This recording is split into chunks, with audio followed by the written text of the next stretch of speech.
Hello we are live now. मैं कृष्ण दत्त आपका एक बार फिर से स्वागत करता हूं आपका अपने प्लेटफॉर्म पे बेहतरीन सी क्लासेस के साथ में। आप सभी का जय श्री राधे कृष्ण, मोस्ट वेलकम है। जल्दी जल्दी से सभी जुड़ जाओ और जल्दी से बताओ मेरी वॉइस और डिस्प्ले क्लियर आ रही है सभी को एकदम बेहतरीन तरीके से, कोई दिक्कत समस्या तो नहीं है? सभी को राम राम जी और सभी को जय श्री राधे कृष्ण और मोस्ट वेलकम है। एकदम बढ़िया है वॉइस ऑन डिस्प्ले। जल्दी से कमेंट करके बता दो भाई, सभी एक बार थंब करके बता देंगे मेरी वॉइस और डिस्प्ले क्लियर है क्या, जल्दी जल्दी से। तो हमारा प्रचंड बैच यूपीटीजीटी साइंस मैकेनिक्स का पार्ट 7 चला हुआ था। बिना टाइम वेस्ट करे हुए हम अपने क्वेश्चन की तरफ अच्छे तरीके से बढ़ने वाले हैं। तो आज की क्लास में से आपको मैं ये कह देना चाहता हूं कि बहुत इंपॉर्टेंट क्लास है आज की आपकी। मतलब ये इंपॉर्टेंट क्लास इतनी है कि आपने मतलब बहुत सारी चीजें अपनी कंप्लीटली कर रहे होंगे आप, ठीक है। जिसने ना कर मतलब जिसने पहले चीजें कर ली होंगी उनका अच्छे तरीके से रिवीजन हो जाएगा, उन्हें कुछ और चीजें शॉर्ट में पता लग जाएंगी, ठीक है। ठीक है जी, आई होप सभी को बढ़िया होगा। तो मतलब कहने का मतलब ये है कि जो आज की क्लास है आपकी, मतलब ये एक तरीके से ये जो कुछ क्लास ऐसी होती है जो मतलब कुछ ही व्यक्ति मतलब इन क्लासों का लुत्फ ले पाते हैं। लुत्फ ले पाने का मतलब यह है कि मतलब रैंक में आते हैं। जैसा नॉर्मल क्वेश्चन तो सभी कर लेते हैं, लेकिन डिफिकल्ट क्वेश्चन को आसान तरीके से कैसे किया जाता है मैं ये बताने वाला हूं आज की क्लास में बहुत अच्छे तरीके से। राधे राधे जी, सभी एक बार जल्दी जल्दी से जुड़ जाओ। और मेरा कहने का मतलब ये है कि मतलब जैसा 1 या 2 नंबर से जिसका सिलेक्शन रुक जाता है उनके लिए ये बहुत महत्वपूर्ण क्लासेस है, क्योंकि ये और रैंक में भी आवाने के लिए यही क्लासेस हैं, डिफरेंस क्रिएट करने के लिए भी यही क्लासेस हैं जो अभी आपकी चल रही है। तो मैं आपको सबसे पहले बता दूं आज की क्लास में कौन कौन सी चीजें रहने वाली है, ठीक है। आज की क्लास में कौन कौन सी चीजें रहने वाली है तो मैं सभी को एक बार जल्दी जल्दी से बता देना चाहता हूं। तो सबसे पहले आज की क्लास में हम महत्वपूर्ण तरीके से FBD के बारे में पढ़ रहे होंगे। FBD की पहली टाइप के बारे में पढ़ रहे होंगे। FBD जल्दी से बताओ कौन कौन इसका मतलब समझ गया। फिर इसके बाद कोलिजन के क्वेश्चन को कर रहे होंगे। कोलिजन के ऑल टाइप के क्वेश्चन को समझ रहे होंगे। ऑल टाइप के जो आपके यूपीटीजीटी में स्पेशल है, ऑल टाइप के क्वेश्चंस को हम यहां पे कर रहे होंगे, ठीक है। तो आज जो मैं FBD की पहले नंबर वाली टाइप फर्स्ट से आपको रूबरू करा रहा हूंगा, ठीक है। फर्स्ट से आपको रूबरू करा रहा हूंगा। इसके बाद सेकंड, हाँ जी, और इसके बाद हाँ रियल कंपटीशन 20 क्वेश्चनों में होता है, वही 20 क्वेश्चन में बताने वाला हूं आपको, ठीक है। तो FBD। और दूसरी बात मैं आपको बता दूं,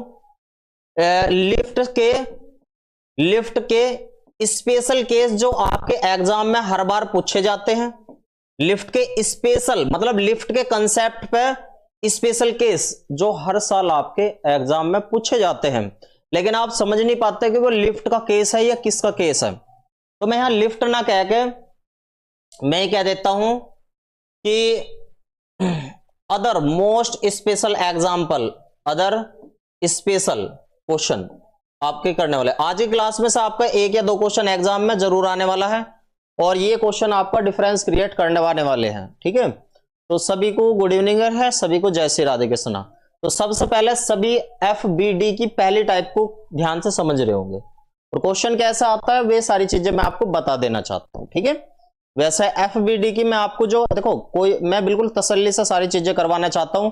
FBD की लगभग 3 टाइप होती है। चलो FBD की मैं यहां पे लिख देता हूं FBD। आज जो स्टार्ट करवा रहा हूं टॉपिक उसका नाम है FBD। इसे बोलते हैं फ्री बॉडी डायग्राम। तो फ्री बॉडी डायग्राम के भी 3 केस आपके एग्जाम में पूछे जाते हैं और इन 3 केस में से एक क्वेश्चन हर बार के पेपर में आपको देखने को मिल सकता है। और जब से एनसीईआरटी लागू हुई है तो FBD का क्वेश्चन आपको डेफिनेटली मिलने वाला, क्योंकि एनसीईआरटी का थोड़ा सा पैटर्न बदलता, मतलब एक तरीके से आपके एग्जाम में एनसीईआरटी घुसते जा रही है, तो कम से कम 9 से 11 क्वेश्चन आपके एनसीईआरटी के बिल्कुल डीटो उठते हैं, ठीक है, चाहे वो फिजिक्स हो चाहे केमिस्ट्री हो, लगभग भी आपके 20 क्वेश्चन एनसीईआरटी से उठे हुए मिलेंगे आपको, ठीक है। उन 20 क्वेश्चनों में से जो जो टाइप आपकी होगी मैं आपको बता दूंगा। एफबीडी में सबसे पहले तो मैं आपको कॉन्टैक्ट बॉडी वाले क्वेश्चन कराने वाला हूं, कॉन्टैक्ट बॉडी वाले क्वेश्चन कराने वाला हूं। इसके बाद ये तो कॉन्टैक्ट बॉडी वाले हो गए। Connected string, connecting string body से, ये वाले भी हैं इसके टाइप। और तीसरी आपने एक टाइप पढ़ी होगी स्ट्रिंग घिरनी वाली, किस किस ने पढ़ी वो घिरनी वाली स्ट्रिंग, मैं यहां पे लिख देता हूं घिरनी वाली जो स्ट्रिंग है, घिरनी वाली स्ट्रिंग कंसेप्ट। अब मैं आपको बता दूं कौन कौन सी कॉन्टैक्ट बॉडी की बात कर रहा हूं मैं। ये कॉन्टैक्ट बॉडी जब दो चीजें, दो मास एक जगह मिले हुए होते हैं तो इस टाइप के क्वेश्चन, ठीक है, एक मास m1 है, एक मास m2 है, एक इस टाइप के। और कनेक्टेड स्ट्रिंग में एक मास यहां पर रहने वाला है और दूसरा थोड़ी सी डिस्टेंस पर रहने वाला है, और कोई एक स्ट्रिंग के द्वारा वे आपस में कनेक्ट हो ही रहेंगे, तो एक इस टाइप के क्वेश्चन होते हैं। एक होते हैं घिरनी स्ट्रिंग वाले, ये क्या होता है कि एक घिरनी होती है और यहाँ पे कोई भी एक वेट लगा हुआ लटका हुआ होता है, देखे होंगे आपने इस तरीके के क्वेश्चन, इस तरीके के क्वेश्चन आपने देखे होंगे। इसे m1 और ये क्या होता है हमारा m2, इस पर तनाव बनाव देखते हैं, है ना, इस तरीके के। तो ये वाले क्वेश्चन मैं आपको अच्छे तरीके से समझाने वाला हूं, क्योंकि बहुत प्रॉब्लम होती है, मैंने देखा है कि इन्हें क्वेश्चनों को, ये बहुत आसान क्वेश्चन होते हैं लेकिन आपको कभी समझाए नहीं गए अच्छे तरीके से, पैटर्न नहीं मिला होगा आपको इनका समझने का, इस वजह से ये आपके थोड़े से डिफिकल्ट हो सकते हैं। लेकिन मैं आपको समझाने देना चाहता हूं और चीजें आपको अच्छे तरीके से करवा देना चाहता हूं। तो सबसे पहले आज मैं जो करवाऊंगा आपके, आज मैं जो कौन से इन 3 टाइप वालों में से, मैं चाहता तो इन्हें 3 टाइप को एक बार में ही करवा सकता था, लेकिन इस वजह से नहीं करवा रहा क्योंकि अगर एक ही टाइप पे अगर मान लो फिर दूसरे में आप विचलित हो जाओगे, तो मैं इन्हें 3 क्लास में ले लेना चाहता हूं, मतलब किसी और टॉपिकों के साथ साथ लगाकर। जैसे आज मैं आपको जो है ये वाली कनेक्टेड बॉडी वाले, इन वाली टाइप को करवाना चाहता हूं, एक तो इसे करवा दूंगा, ठीक है। आज तो हमारे जो टॉपिक रहने वाले हैं, एक तो ये कॉन्टैक्ट बॉडी वाला रहने वाले हैं, हाँ मुझे नहीं आते हैं, हाँ जी, बहुत से ऐसे साथी होंगे जिन्हें नहीं आते होंगे, ठीक है, तो ये वाले करवाऊंगा। और कौन सी आज और चीजें करवाने वाला हूं, तो कोलिजन के स्पेशल टाइप के न्यूमेरिकल जो टीजीटी में पूछे गए हैं, ठीक है, संगठ के न्यूमेरिकल कंसेप्ट तो मैंने इसका बता दिया था, इसके न्यूमेरिकल चलेंगे आज, ठीक है। तो आज हम इन 2 चीजों को ध्यान से अच्छे तरीके से पढ़ने वाले हैं भैया, ठीक है। सर स्प्रिंग वाले तो एसएचएम में होते हैं, स्ट्रिंग है ये, स्ट्रिंग घिरनी वाले, ठीक है, स्प्रिंग वाले तो उसमें होते हैं, हाँ जी बिल्कुल, ये सही बात लिखी है आपने, मार्गदर्शक सही हो तो सफलता आसान हो जाती है। इस बैच को पढ़ने के बाद तो डेफिनेटली होने वाली है आपकी, ठीक है। तो सबसे पहले मैं आपको बता दूं, सबसे पहले मैं इसे ही पढ़ाता हूं आपको। आज का जो मेरा पहला टॉपिक है, सबसे पहले यही वाला टॉपिक पढ़ाता हूं, कॉन्टैक्ट बॉडी डायग्राम, आप समझ गए होंगे, ठीक है। चलो जी, तो फ्री बॉडी डायग्राम में आज मैं पहले वाले टाइप को अच्छे तरीके से करा देना चाहता हूं, तो दूसरी वाला यहां पे लिखते हैं। तो सभी लिखेंगे यहां पे एफबीडी की कौन से वाली टाइप है, वो टाइप है टाइप नंबर फर्स्ट ये है कॉन्टैक्ट बॉडी वाली टाइप, कॉन्टैक्ट बॉडी वाली टाइप यानी कि संपर्क में पिंड, ये वाली टाइप आज अच्छे तरीके से हम पढ़ने वाले हैं, ठीक है। तो क्वेश्चन दिखाता हूं मैं आपको अच्छे तरीके से इसके। देखो पहला कंसेप्ट समझ लो इसका अच्छे तरीके से, सभी अपनी कॉपी में लिखेंगे, कॉपी पेन पेंसिल रबड़ कटर लेकर बैठो भाई, ध्यान से समझेंगे मेरी बात को। और मैं ये क्वेश्चन करवाने वाला हूं, देखो आप कहोगे तो मैं ना फॉर्मूले से करवा दूंगा, लेकिन मैं ये मानता हूं आपको फॉर्मूला लिखने में भी 5 सेकंड का टाइम लगेगा, तो फॉर्मूला ना लगा कर मैं, आप कहोगे तो मैं क्वेश्चन में से फॉर्मूला लगाकर, लेकिन आसान तरीके से बता दूंगा, आपको फॉर्मूला लिखने की भी जरूरत नहीं रहने की, ठीक है। तो ध्यान से देखेंगे भी, अगर मैं कहता हूं मेरे पास कंसेप्ट क्या है फ्री बॉडी डायग्राम का? तो कंसेप्ट इसमें दो लगते हैं। पहला कंसेप्ट, फर्स्ट कंसेप्ट और सेकंड कंसेप्ट। सबसे पहले इसमें लगता है न्यूटन का। एक्चुअल में फ्री बॉडी डायग्राम जो है किससे रिलेट करता है? ये न्यूटन के लॉ से रिलेट करता है। आप न्यूटन के लॉ तो पढ़ के आ जाते हो, लेकिन इसे अप्लाई करना सीख के नहीं आते। तो वही अप्लाई वाले तो क्वेश्चन आते हैं। न्यूटन लॉ तो बहुत आसान चीज है, तो वे तो बहुत आसान चीज है। तो यही ध्यान से समझना कि न्यूटन का, इसमें जो हम फ्री बॉडी डायग्राम में न्यूटन का सेकंड लॉ यूज करेंगे, और सेकंड लॉ यूज हो जाने के बाद इनमें फिर यूज करते हैं हम न्यूटन का थर्ड लॉ। न्यूटन का थर्ड लॉ अप्लाई कैसे करना, वही चीजें मैं आपको अच्छे तरीके से सिखाने वाला हूं। तो पहले वाले में न्यूटन के सेकंड लॉ तो सभी को आपको पता होगा, एक बार और बता दूं, F इजिकल टू एम में। कोई दिक्कत समस्या? और न्यूटन का थर्ड लॉ क्या होता है कि पहले वाली बॉडी दूसरे वाली पे जितना फोर्स लगाओगे वो उसकी अपोजिट डायरेक्शन में इसी प्रकार से फोर्स लगाओगे। मान लो कोई बॉडी है, ये इस डायरेक्शन में मान लो 12 न्यूटन का कर रही है, तो इसकी अपोजिट डायरेक्शन में भी इसका कितना रहने वाला है? 12 न्यूटन का। किसके अकॉर्डिंग? न्यूटन के थर्ड लॉ के अकॉर्डिंग। ठीक है, दो चीजें क्लियर हुई, सभी को क्लियर हुई कि FBD के क्वेश्चन को करने के लिए हमें न्यूटन के दोनों नियम का पालन करना होता है। ठीक है, तो अब कैसे पालन करना होता है वे चीजें मैं आपको अच्छे तरीके से सिखाने वाला हूं। नेक्स्ट स्लाइड पे बढ़ता हूं, देखो ध्यान से। देखो, अगर मैं आपसे कहूं मेरे पास कोई भी एक डायग्राम लगा हुआ है, मान लो ये एक डायग्राम है, मैंने इसका मास, चलो मैं थोड़े बड़े बड़े से बनाता हूं जिससे कि आपको कोई दिक्कत समस्या ना हो। तो सबसे पहले मैं एक बड़ा सा बना दिया, इसे मैंने कह दिया M1। फिर इसके बाद थोड़ा सा और बड़ा सा बना दिया, इसे कह दिया मैंने M2।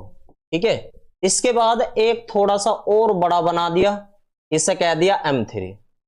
ठीक है, इसे कह दिया M3। ठीक है, और इस पे कोई एक फोर्स लगा दिया, यहां पे क्या लगा दिया? एक फोर्स लगा दिया। अभी मैं सारी वैल्यू इसमें रखूंगा, पहले आप कंसेप्ट को ध्यान से समझेंगे। ऐसे क्वेश्चन किस किस ने देखे हैं जिसमें तीन डायग्राम, ये अभी मैं थ्री बॉडी डायग्राम आपको दिखा रहा हूं। ठीक है, तो मैं यहां लिख देता हूं थ्री बॉडी डायग्राम है। वैसे ही ऐसे सामने दिखाई दे रहे हैं, बहुत बढ़िया बात है। थ्री बॉडी डायग्राम है, तीन बॉडी है, दो में भी सेम टू सेम काम करेगा। बस आपको ध्यान से चीजों को समझना है। टाइम कितना ही लग जावे आज की क्लास में, पर कंसेप्ट करे बिगर छोड़ना नहीं है वो कंसेप्ट। ठीक है, और जब तक बिल्कुल सबको, जितने भी क्लास देख रहे हो 100% ना हो जावे, जब तक आप कितनी बार रिपीट लिखा देना कोई दिक्कत नहीं होगी, मैं दोबारा समझाता रहूंगा। पर ध्यान देना भाई, अगर मैं कह रहा हूं कि सपोज करो इस पे कितने, मान लो सपोज करो इस पे 12 न्यूटन का फोर्स लग रहा है, 12 न्यूटन का फोर्स लग रहा है। ठीक है जी, 12 न्यूटन का फोर्स लग रहा है, और इसका जो द्रव्यमान है मान लो 1 किलो का है, 1 किलो का है। इसका मान लो ये 2 किलो का है, और ये कितने का है? 3 किलो का। तो आपको क्या क्या चीजें इसमें याद रखनी है, देखो मेरी बात ध्यान से समझेंगे। देखो, सबसे महत्वपूर्ण बात है, ये F 12 न्यूटन का अगर फोर्स लग रहा है, हमने देखे हैं बिल्कुल जी, 12 न्यूटन का अगर फोर्स लग रहा है और गुट के M1 पे लग रहा है, तो इसके साथ साथ M1 M2 M3 टोटल एक ही डायरेक्शन में मूव करेंगे। ठीक है, मैं यहां लिख देता हूं F बराबर 12 न्यूटन के फोर्स से, पहली बात ध्यान से समझिए, F बराबर 12 न्यूटन के बल से या फोर्स से M1 M2 व M3 आगे की तरफ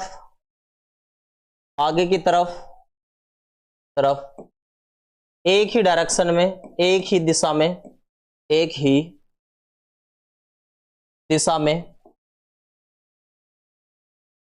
में समान एक्सेलेरेशन से मूव करेंगे। ये वाली बात समझ में आई?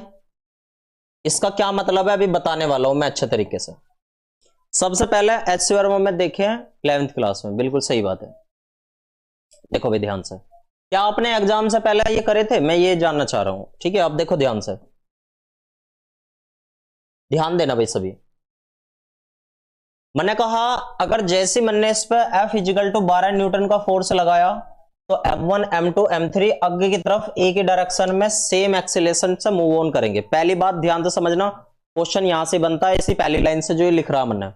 तो इसका मतलब है सबसे पहला अगर हम एक्सीलरेशन ही निकालने में, सबसे पहले ऐसे टाइप के क्वेश्चन में आपको एक्सीलरेशन ही निकालना। अब एक्सीलरेशन कैसे निकाल लेंगे, समान एक्सीलरेशन से मूव करेंगे, तो इसका मतलब है एक्सीलरेशन हमें पता होना चाहिए कितना है, ए निकालना है। सबसे फर्स्ट स्टेप ये है, फर्स्ट स्टेप में ए निकाल लेंगे, स्मॉल ए निकालेंगे, ठीक है, फाइंड करेंगे। क्लियर हुई ये वाली बात? ठीक है, सबसे पहले हम स्मॉल ए फाइंड करेंगे। तो कैसे फाइंड करेंगे, ध्यान देना भाई, ध्यान देना। फॉर्मूला होता है, पहले न्यूटन का सेकंड लॉ लगाना है हमें, F इजिकल टू एम में। देखो अभी पहले क्वेश्चन को करवाते वक्त मैं थोड़ा सा टाइम लेके चल रहा हूं, एक बात को लिखवा कर चल रहा हूं, लेकिन जैसे ही अगले क्वेश्चन आएंगे, मतलब आपको एग्जाम में ऐसे सिखा दूंगा कि केवल से केवल 10 सेकंड में क्वेश्चन बन जाएगा, 10 सेकंड में क्वेश्चन बन जाएगा, ठीक है, ध्यान देना भाई। तो पहले हम न्यूटन का सेकंड लॉ लगाते हैं। तो यहां से एक्सीलरेशन निकालने के लिए हम क्या करेंगे, F अपॉन एम करेंगे। अब इस A equal to F upon M का मतलब क्या है, F यहां पे टोटल है, F कैसा है यहां पे, ये टोटल है। A इजकल टू F क्या है यहां पे, टोटल है, और M भी कैसा है यहां पे, टोटल है, ठीक है, सही बात है। अब देखते हैं हम F कितना लग रहा है, F टोटल कितना लग रहा है। हमने देखा 12 न्यूटन का लग रहा है, कितना लग रहा है, 12 न्यूटन का, ठीक है जी। अपॉन M टोटल कितना है, 1 2 3, 3 और 3 6, यहां पे कितना आया, इससे से कट करोगे तो आपको कितना होगा, 6 दूनी 12, 2 मीटर बटे सेकंड स्क्वायर, यानी कि 12 न्यूटन का फोर्स लगाने पे ये तीनों M1 M2 M3 ये सेम ही डायरेक्शन में 2 मीटर पर सेकंड के एक्सीलरेशन से मूव करेंगे। A इजकल टू कितना आया, 2 मीटर पर सेकंड स्क्वायर से मूव करेंगे। पहला स्टेप अगर सभी को समझ में आ गया हो तो सभी एक बार यस लिख देंगे। अगर पहला स्टेप समझ में आ गया हो तो सभी यस लिख देंगे।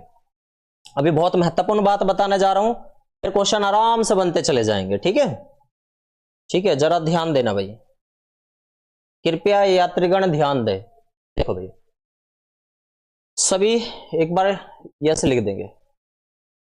देखो अब मैं अगर आपसे पूछने लगूं कि इस पे M1 वाले पे कितना फोर्स लगेगा, ये तो नेट फोर्स था हमारा, ठीक है, इस पे कितना फोर्स लगेगा। देखो इस पे फोर्स निकालने का फॉर्मूला क्या होता है हमारा, F1 अगर इस पे फोर्स निकालना है हमें तो इसका फॉर्मूला रहेगा M1A।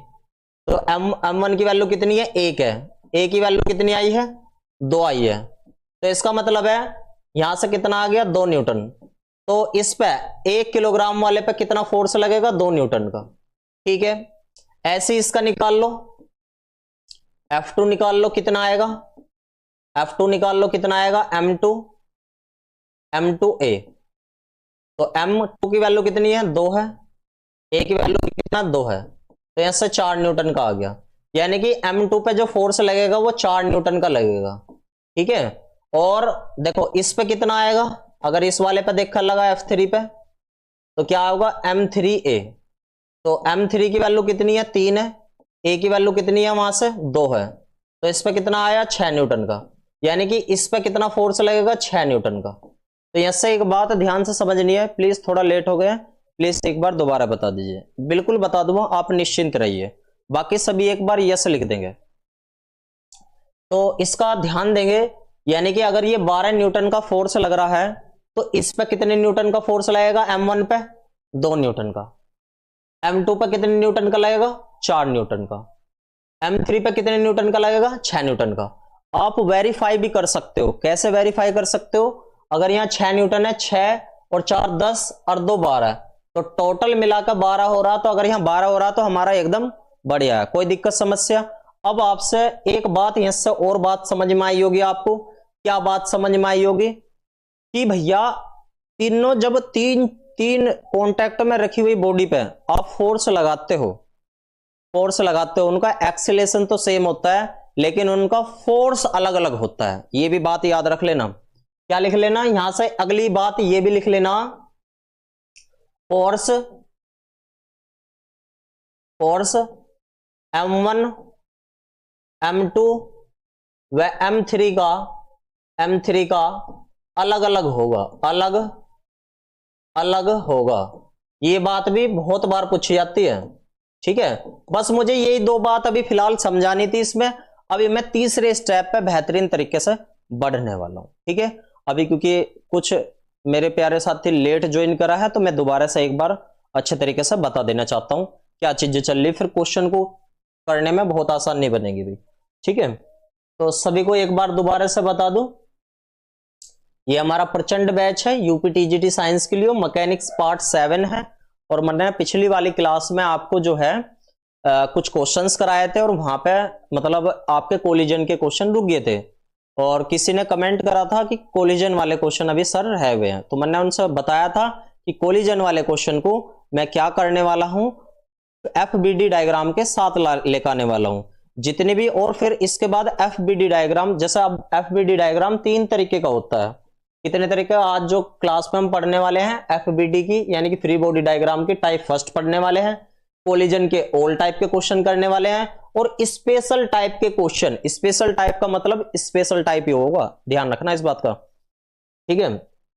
और मैंने आपको बताया कि फ्री बॉडी डायग्राम मतलब 3 तरीके का होते हैं। जब कॉन्टैक्ट में बॉडी रखी हो, जैसे ये रखी है, ये तो 2 का है, फिर 3 का भी आपके सिलेबस में। और कनेक्टेड स्ट्रिंग वाले भी रहते हैं, 2 अलग अलग मास रखे हुए हैं, यानी ये एक तरीके से स्ट्रिंग से जुड़े हुए हैं, तो वो वाले। एक आपने देखा होगा तीसरे नंबर वाले घिरनी वाले क्वेश्चन होते हैं। तो मैं फ्री बॉडी डायग्राम को मतलब समझाने को एक साथ समझा सकता था, लेकिन आपको एक साथ समझा देने के बाद में ये श्योरिटी ना होती कि मतलब आपको पूर्ण रूप से समझ में आ गया या ना आ गया। तो मैं ये कहना चाहता हूं, एक को किसी और दूसरे कंसेप्टों के साथ लगा लगा कर क्वेश्चन करवाता रहूंगा। तो ये वाला क्वेश्चन चल रहा था कॉन्टैक्ट बॉडी का, और कॉन्टैक्ट बॉडी में फ्री बॉडी डायग्राम में टाइप फर्स्ट चलेगी कॉन्टैक्ट बॉडी वाले। और इसका कंसेप्ट ये है कि न्यूटन का सेकंड लॉ इसमें अप्लाई करना है, इसके बाद न्यूटन का थर्ड लॉ भी अप्लाई करना है। तो न्यूटन का सेकंड लॉ आपको पता होगा F = m है। न्यूटन का थर्ड लॉ है कि पहले वाली बॉडी दूसरे वाली बॉडी पे जितना फोर्स लगा रही है, दूसरी वाली बॉडी भी पहली पे उतने ही फोर्स लगाओगी, बट नेगेटिव डायरेक्शन में, ठीक है। अभी मैंने आपने देखा भी होगा क्वेश्चन में, मैंने न्यूटन का सेकंड लॉ अप्लाई करवा दिया, ठीक है। अभी न्यूटन का थर्ड लॉ अप्लाई नहीं करवाया, अब न्यूटन का थर्ड लॉ अप्लाई करवा कर सिखाता हूं कि कैसा बनती है बात, ठीक है। तो हमारे पास क्वेश्चन था, क्वेश्चन इस तरीके का था कि M1 M2 M3 तीन जो है 3 मास एक जगह कॉन्टैक्ट में रखे हुए हैं। 3 जगह जब कॉन्टैक्ट में रखे हुए हैं, तो यदि उन पर क्या लग रहा है, कोई फोर्स लग रहा है, तो ये वाला जो फोर्स के कारण लगा तो रही है फोर्स इस पे, लेकिन ये इससे M2 और M3 से चिपक रहे हैं, तो इसका मतलब है ये एक ही डायरेक्शन में मूव करेंगे, यानी कि सेम एक्सीलरेशन से आगे बढ़ेंगे।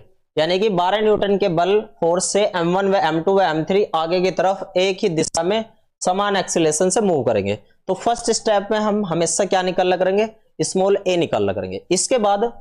इसके बाद हम क्या काम करेंगे, दूसरी बात हम ये जानना चाह रहे हैं कि सेम एक्सीलरेशन तो होगा, क्या फोर्स भी सेम होगा? बिल्कुल नहीं होगा, है ना।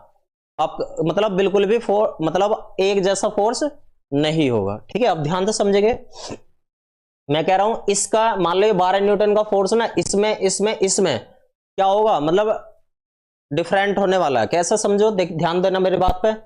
M1 जैसे यहां हम निकालने वाले हैं, इस पे फोर्स इंडिविजुअल फोर्स, इस पे इंडिविजुअल फोर्स, इस पे इंडिविजुअल फोर्स, तो F1 = M1A लगाएंगे। M1 की वैल्यू कितनी है, 1 है, A की वैल्यू कितनी है, 2 है, 2 न्यूटन का। इसी प्रकार से F2 निकालना है इसका, M2A करके, तो M2 की वैल्यू 2 है, A की वैल्यू जो एक्सीलरेशन हमने निकालना था यहां से, एक्सीलरेशन निकालने का तरीका क्या बताया था मैंने, F = m में A की value F total / M total। F total कितना यूज करना है इसमें, 12, और M total ये 1 किलोग्राम, 2 किलोग्राम, 3 किलोग्राम, टोटल कितना हो गया, 6 किलोग्राम। तो यहां से हमने A की वैल्यू निकालनी, यानी कि 2 मीटर पर सेकंड के एक्सीलरेशन से वो आगे बढ़ेंगे, ठीक है जी। तो इसका मतलब है इस वाले पे जो फोर्स आओगा 2 न्यूटन का, इस वाले फोर्स आओगा 4 न्यूटन का, इस वाले फोर्स आओगा 6 न्यूटन का। तो इसका मतलब क्या हो गया कि ये जो 12 न्यूटन का फोर्स है, इस पर 2 न्यूटन का लग रहा है, इस पर 4 न्यूटन का, इस पर 6 न्यूटन का, तीनों को ऐड करके देखोगे तो 12 आ जाओगा। क्या क्लियर हुआ सभी को? जल्दी से बताओ भाई, क्लियर हुआ सभी को?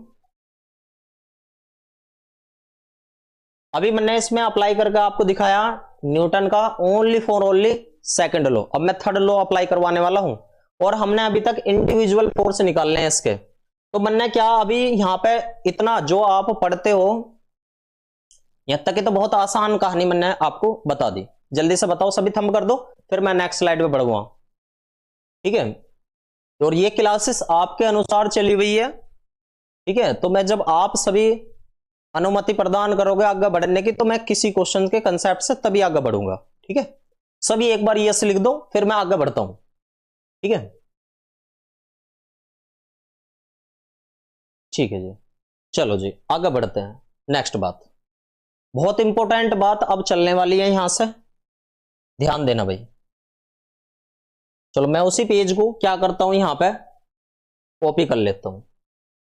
जैसे मैंने इस पेज को क्या करा, कॉपी करा, कॉपी कर लिया। अच्छा, ग्रुप हो गया।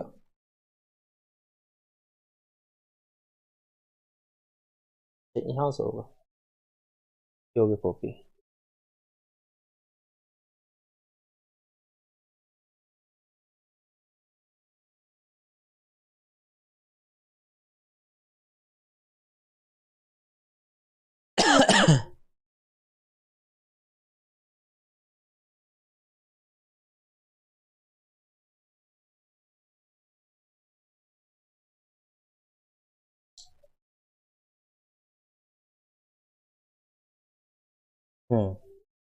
चलो अब थोड़ा सा ध्यान से समझना भैया, थोड़ा ध्यान से समझना। अब एग्जाम में आपसे क्वेश्चन पूछता है भैया, दूसरा क्वेश्चन, ये तो चलो ठीक है, अलग अलग इंडिविजुअल फोर्स निकाल लिए। अब आपसे ये पूछता है कि इस वाली इन दोनों के बीच में कितना फोर्स लग रहा होगा, यानी कि M1 और M2 के बीच में कितना फोर्स लग रहा होगा। ठीक है, और इसके M2 और M3 के बीच में कितना फोर्स लग रहा होगा, ये क्वेश्चन पूछता है। यानी कि interphase interphase interphase interphase interphase force के बारे में पूछता है। ठीक है, इंटरफेज फोर्स के बारे में पूछता है, इंटरफेज फोर्स के बारे में पूछता है, यानी कि संपर्क बल के बारे में पूछता है। संपर्क बल किस किस के बीच का संपर्क बल की बात हो रही है भैया, ये हो M1 और M2 के बीच का। ठीक है, और इसके बाद ये किस किस के बीच का, M2 और M3 के बीच का। क्लियर हुई ये वाली बात। ठीक है, अब ध्यान देना भाई, कैसे निकाल लोगे। मैं कहता हूं कि मैं इस फ्री बॉडी डायग्राम को थोड़ा सा तोड़ तोड़ के लिख लेता हूं। तोड़ तोड़ के कैसे लिख लूंगा, ध्यान देना भैया मेरी बात पे। अगर मैंने सपोज करो ये वाला ले लिया, अगर मैंने ये M1 वाला ले लिया, देखो cut part first, cut part, ध्यान देना, कट पार्ट फर्स्ट पे। ठीक है, कट पार्ट फर्स्ट पे ये मेरा M है। ठीक है, ये M1 है, ये कितना था 1 किलोग्राम है। वैसे ये लिखने की अभी कोई खास जरूरत नहीं थी। अब इसमें न्यूटन का सेकंड लॉ तो अप्लाई करवा कर दिखा दिया, लेकिन मैं इसमें न्यूटन का थर्ड लॉ अप्लाई करवा कर दिखाता हूं, जो आपको बहुत डिफिकल्ट लगता है। कैसे, ध्यान देना भाई। इधर की तरफ ना आप अगर अच्छे तरीके से देखोगे तो M1 पे कितने न्यूटन का फोर्स लग रहा होगा, 12 न्यूटन का फोर्स लग रहा होगा। कितने न्यूटन का फोर्स लग रहा होगा, 12 न्यूटन का। ऊपर की तरफ ने कितने न्यूटन का फोर्स लग रहा था, ऊपर का मतलब है इस पे टोटल, इस 12 में से इसने कितना अपना हिस्सा लिया ले रखा होगा, 2 न्यूटन का। कितने, 2 न्यूटन का। अच्छा, ये वाली पार्ट, ये जो कट पार्ट लिखा है, अब थोड़ा सा ध्यान से समझना भैया, अब है महत्वपूर्ण बात समझने की। सब अपना ध्यान यहां पे ध्यान देवे भैया सभी, है ना, ध्यान को भी ध्यान में देवे। देखो ध्यान से मेरी बात को, अगर 12 न्यूटन का फोर्स इधर की तरफ ने लग रहा और 2 न्यूटन का ऊपर की तरफ ने वेस्ट हो गया, तो बचा कितने का, आप कहोगे 10 न्यूटन का फोर्स बचा। और ये बॉडी रेस्ट में रहने के लिए क्या करेगी, अगली डायरेक्शन से कितने न्यूटन का फोर्स लगवाओगे, 10 न्यूटन का फोर्स लगवाओगे। कितने न्यूटन का फोर्स लगवाओगे, 10 न्यूटन का। समझ में आई इतनी बात या नहीं, दोबारा बता देता हूं। अगर इस वाली पे ये 12 न्यूटन का फोर्स लग रहा ऊपर, और ये जो है M1 पे अपना इंडिविजुअल फोर्स कितने न्यूटन लग रहा, 2 न्यूटन का, तो इसको बैलेंस करने के लिए अपोजिट से कितना फोर्स लगना चाहिए, 10 न्यूटन का। अब ये कहती है अगर अपोजिट से 10 न्यूटन का फोर्स लगता है तो न्यूटन का थर्ड लॉ क्या कहता है, न्यूटन का थर्ड लॉ भाई साहब कहता है कि हिसाब चुकता होगा। न्यूटन का थर्ड लॉ कहता है हिसाब चुकता होगा। अगर 10 न्यूटन का फोर्स ऐसा लग रहा है तो अपोजिट में भी मैं कितने न्यूटन का फोर्स लगाऊंगा, 10 न्यूटन का फोर्स लगाऊंगा। ये वाली बात समझ में आई या नहीं आई, जल्दी से बताओ। पार्ट पहला समझ में आया या नहीं आया, अगर सभी को आ गया हो तो क्रिस्टल क्लियर लिख देंगे। ठीक है, तो इसका मतलब है इस वाले के यहां पे अगर मैं एक डायग्राम टाइप का बनाऊं, अगर मैं एक स्पेशल चलो पेन ले लेता हूं कि इधर की तरफ ने इसकी अपोजिट डायरेक्शन की तरफ ने यानी कि कितने न्यूटन का, 10 न्यूटन का, तो इसकी आगे की तरफ ने कितने न्यूटन का फोर्स लगेगा, 10 न्यूटन का। ठीक है, 10 न्यूटन का। तो ये जो ऐसा लगता है ना, वो आगे पीछे वाला जो किताबों में लिखा होता है वो ऐसा आता है फोर्स। क्लियर हो गया? तो कहने का मतलब है इंटरफेस फोर्स कितना होगा, कितना होगा इंटरफेस फोर्स इस जगह का 10 न्यूटन। ठीक है, कितना होगा, 10 न्यूटन। क्लियर है सभी को? जल्दी से बताओ, कट पार्ट पहला समझ में आ गया सभी को? अभी मैं दूसरा पार्ट भी लेने वाला हूं, क्रिस्टल क्लियर। ठीक है, अभी मैं दूसरा पार्ट लेने वाला हूं इसका। ठीक है, दूसरा पार्ट कहां पे लूं, चलो यहने ले लेता हूं थोड़ा सा, है ना, थोड़ा सा यहने ले लेता हूं और थोड़ा सा पेन थोड़ा सा कम कर लेता हूं। दूसरा पार्ट कट पार्ट फर्स्ट है ये। अब यहां पे समझाता हूं cut part second, cut part second, cut part second.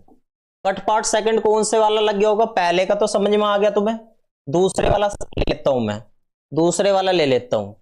दूसरे वाला कौन सा है, M2 है, M2 है, और M2 की वैल्यू कितनी है, 2 किलोग्राम है। ठीक है भैया, इस पे फोर्स कितना अप्लाई हो रहा है, इस पे कितना फोर्स अप्लाई हो रहा है, देखना आगे की तरफ ना, 10 न्यूटन का। यानी कि पहले तो ये 12 न्यूटन का था, अब आगे कितना अप्लाई हो रहा है, यहां पे देखोगे अगर आप 10 न्यूटन का। कितने न्यूटन का, 10 न्यूटन का।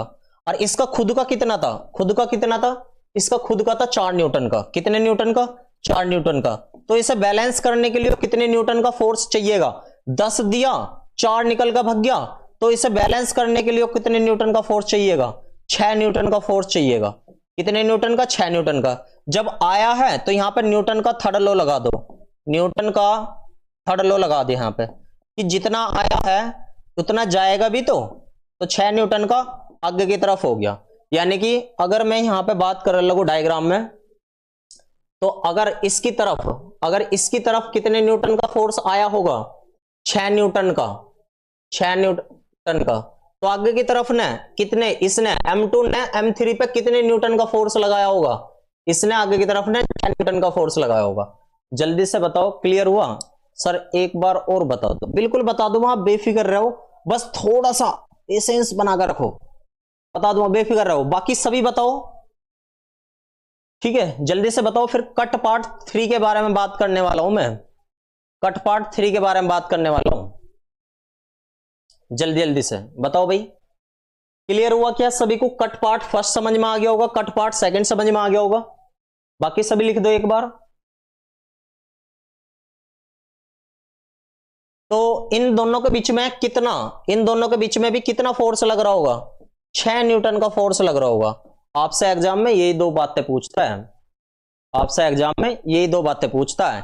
एक तो वो इंडिविजुअल फोर्स पूछता है आपसे, ठीक है, क्या पूछता है, इंडिविजुअल फोर्स पूछता है आपसे, और एक बीच के इंटरफेरेंस फोर्स पूछता है कि M1 M2 के बीच में कितना फोर्स लग रहा होगा, और M2 और M3 के बीच में कितना फोर्स लग रहा है। ये 3 क्वेश्चन पूछता है, इससे अलावा कुछ नहीं पूछता इससे। बताओ, फिर एक क्वेश्चन और ले लेता हूं, वहां से दोबारा से ध्यान से समझ लियो।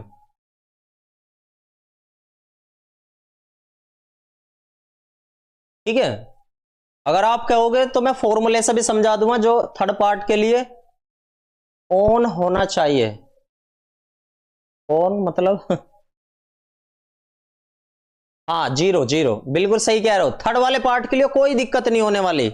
अब थर्ड वाले पार्ट के लिए अगर मैं थर्ड कट पार्ट ले लगू, यहां पे तीसरे वाले कट पार्ट थर्ड को ले लगे, तो ये 0 न्यूटन का फोर्स है, ये बिल्कुल बना रहा होगा अपने स्थान पे। कट पार्ट सेकंड रिपीट, बिल्कुल देखो, कट पार्ट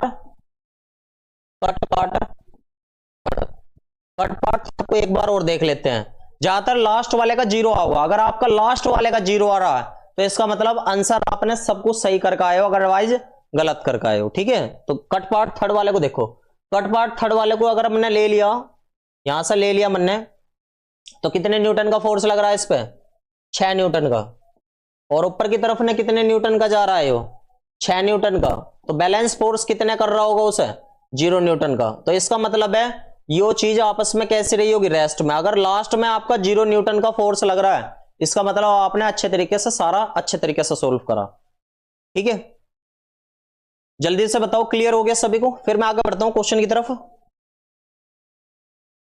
ठीक है, दोबारा से एक बार दोबारा से नेक्स्ट क्वेश्चन में समझा देता हूं। ठीक है, ठीक है, कट पार्ट सेकंड भी दोबारा से समझा देता हूं। ठीक है, दोबारा से ले लेते हैं, ध्यान देना भाई मेरी बात पे, थोड़ा सा स्पीड से करूंगा, ध्यान से समझ लेना, रिपीटेड है ये। अगर मैं मान के चल रहा हूं कि मेरे पास एक, दोबारा समझ लो, M1 कितना है, 1 किलोग्राम का है, और दूसरा जो है M2 है वो 2 किलोग्राम का है। ऐसे यहां पे M3 रखा हुआ है, ये आप कितने की भी ले सकते हो, नॉर्मली कोई जरूरत ना है। ठीक है, और इस पे 12 न्यूटन का फोर्स लगा हुआ है, 12 न्यूटन का फोर्स लगा हुआ है। ठीक है, एक बार और समझा दो सर, बिल्कुल दोबारा समझा दे रहा हूं, ध्यान देना भाई। मैं कह रहा हूं सबसे पहले आपको ए फाइंड करना, स्टेप फर्स्ट में ए फाइंड करना। ए फाइंड करने के लिए F इजिकल टू M में, ए निकालने के लिए F अपॉन M, तो A इजिकल टू F ये टोटल के बारे में बात कर रहा है, और M ये किसके बारे में बात कर रहा है, टोटल के बारे में। जैसा आप सभी, चलो फॉर्मूला भी साथ साथ मैं आपको यहां पे बताता हुआ चलता हूं, जिसने समझ लिया होगा, जो आपकी किताबों में फॉर्मूला लिखा हुआ है उसी कंसेप्ट में, पर फॉर्मूला लगाने से आपकी 5-6 मिनट खराब ही होगी, पर मैं फिर भी लिख दूंगा फॉर्मूला। ए आपका कुल मिलाकर ए आपका निकलता है F टोटल, और जितने भी इसमें M टोटल दे रखे हैं सबको M1 plus M2 plus M3 से एक्सेलेरेशन निकाल लो जरा। A इजकल टू F टोटल कितना है, 12 न्यूटन का, M1 M2 ये कितनी है, 1 2 3 और 6, तो A की वैल्यू कितनी आई यहां से, 2 मीटर पर सेकंड स्क्वायर।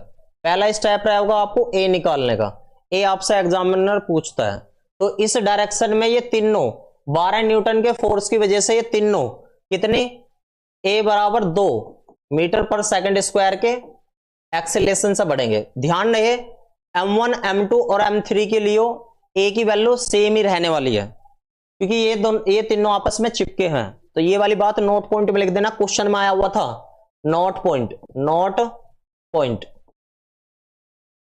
M1 M2 व M3 के लिए A सेम होगा। ए बोले तो एक्सेलेरेशन, और एक्सेलेरेशन बोले तो त्वरण कैसा होगा, सेम होगा। ठीक है, बट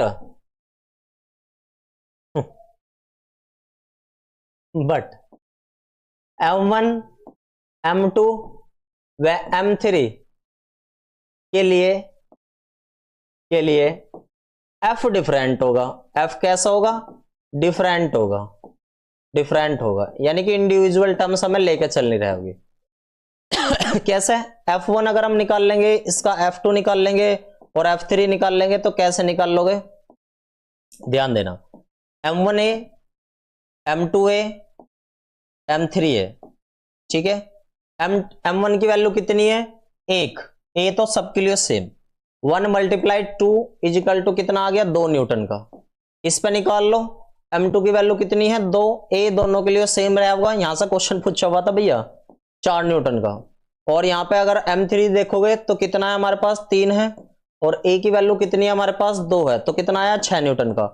आप यहां से ऐड करके भी देख सकते हो, टोटल 12 न्यूटन का बनना होगा, जितना यहां से टोटल बनना होगा वो यहां पे अप्लाई होना चाहिए। ठीक है, तो इसका मतलब है इस वाले पे कितने न्यूटन का फोर्स लग रहा होगा, 2 न्यूटन का। ठीक है, इस पे कितने न्यूटन का फोर्स लग रहा होगा भैया, 4 न्यूटन का। ठीक है, इस पे कितने न्यूटन का फोर्स लग रहा होगा, 6 न्यूटन का। ठीक है, 6 न्यूटन का। जल्दी से बताओ, पहला स्टेप समझ में आया, सोहन सिंह जी और पुष्पा वर्मा जी? बाकी और सभी भी जिसके ना समझ में आया हो वो भी एक बार जल्दी से बताओ। क्लियर हो गया ये वाला स्टेप? मैं ये फॉर्मूले से वैसे लगा कर दिखा रहा हूं ना, तो आपको एग्जाम में तो बहुत तैड फैड क्वेश्चन करना, 10 सेकंड में बन जाना चाहिए, है ना, तैड फैड क्वेश्चन बन जाना चाहिए। सभी एक बार यस लिख दो करो भाई। ठीक है, फिर मैं इनके कट पार्ट समझाने वाला हूं। यहां पे इस स्लाइड पे मैंने जितना भी लगाया, न्यूटन का सेकंड लॉ अप्लाई करा, इसके बाद न्यूटन का थर्ड लॉ अप्लाई करके दिखाता हूं मैं आपको। ठीक है, पढ़ लेते हैं न्यूटन के सेकंड और थर्ड लॉ, लेकिन अप्लाई करना सीखना बहुत जरूरी है। ठीक है, जल्दी से बताओ भाई। यस, चलो भाई, अब मैं इसका दूसरा पार्ट आपको बता देता हूं। Free body diagram cut part first, cut first part, ध्यान देना भाई। कट पहले वाले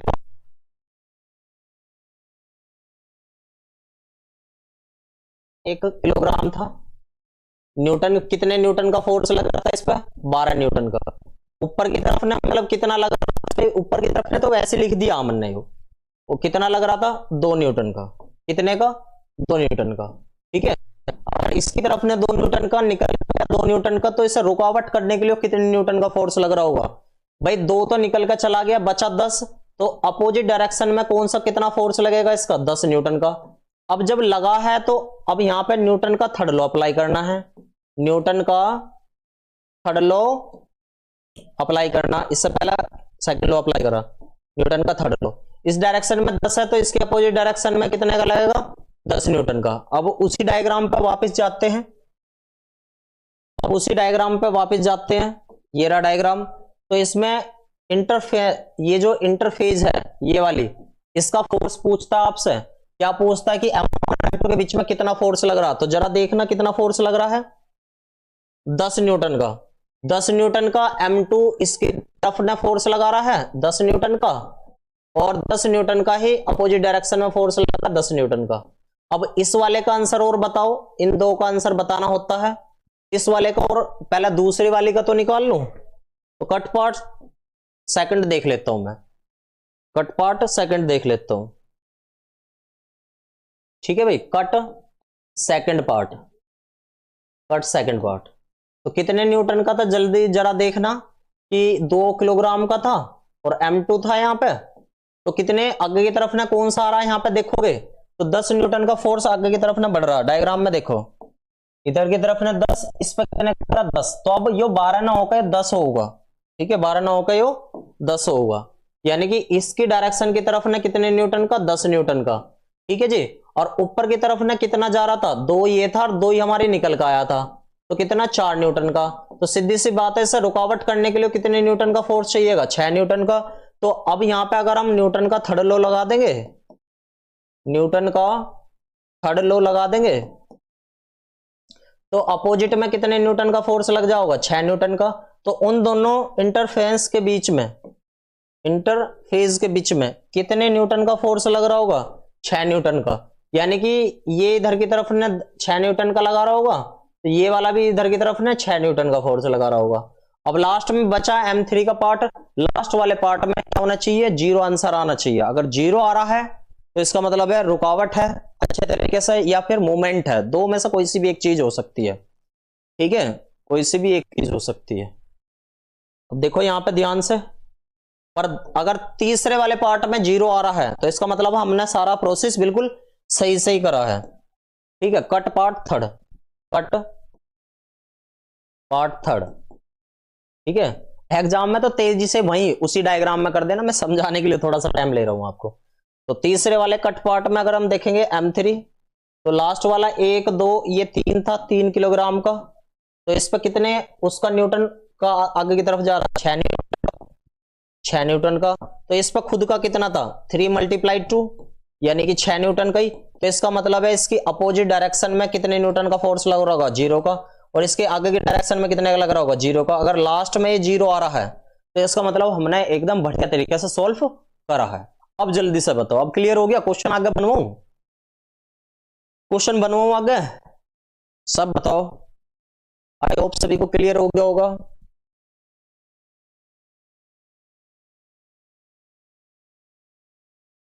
ठीक है, इंटरफेस फोर्स के बारे में कैसे पूछता है वो?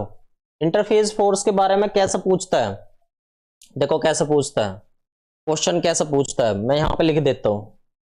ब्लॉक क्वेश्चन कैसे पूछता है? इस प्रकार की आकृति का एक्सेलेरेशन क्या रहेगा? कुल त्वरण क्या रहने वाला है? कुल त्वरण क्या रहने वाला है? एक्सेलेरेशन क्या रहने वाला है? क्वेश्चन कैसे कैसे पूछता है? कुल एक्सेलेरेशन कितना रहता है? दूसरा क्वेश्चन, ब्लॉक 1 जो है, ब्लॉक 1 ब्लॉक 2 पर कितना फोर्स लगाएगा? ब्लॉक 2 पर कितना फोर्स लगाएगा? नेक्स्ट क्वेश्चन है कि ब्लॉक 2 ब्लॉक 2, ब्लॉक 3 पर कितना फोर्स लगाएगा, ब्लॉक 3 पर कितना फोर्स लगाएगा। ये 3 क्वेश्चन यहां से बनते हैं और तीनों क्वेश्चन का आप सभी को ध्यान रखना है। ठीक है, आई होप सभी को क्लियर हो गया होगा। मैं अब आगे बढ़ने की चेष्टा करूंगा आगे। चलो आगे बढ़ते हैं। चलो जी, अब आगे की बातों को ध्यान से समझते हैं। कुछ क्वेश्चन देता हूं, आपको ध्यान से उन क्वेश्चनों को देखना है। ठीक है,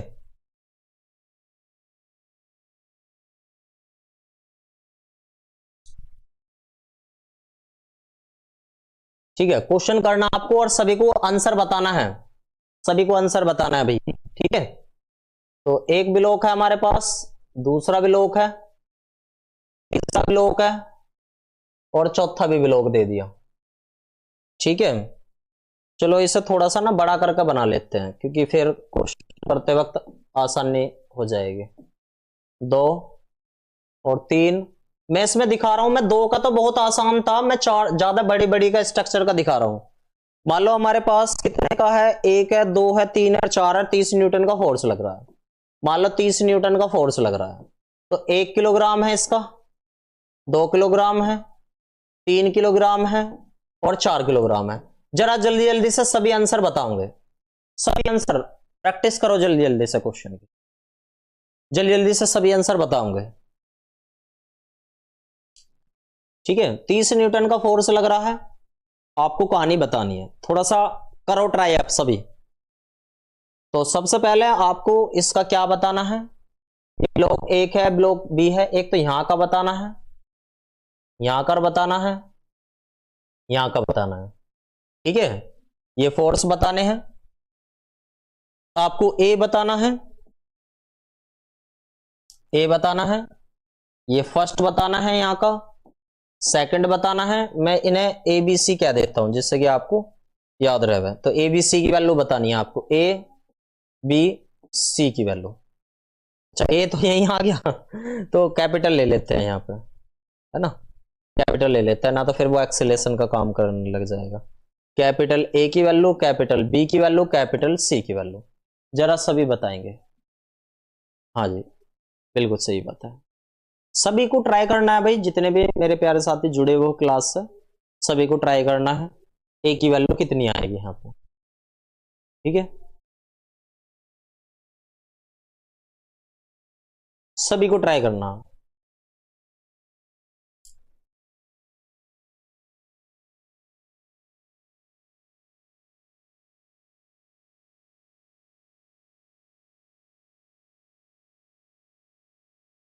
चार 3 7 तो 9 और 1 10।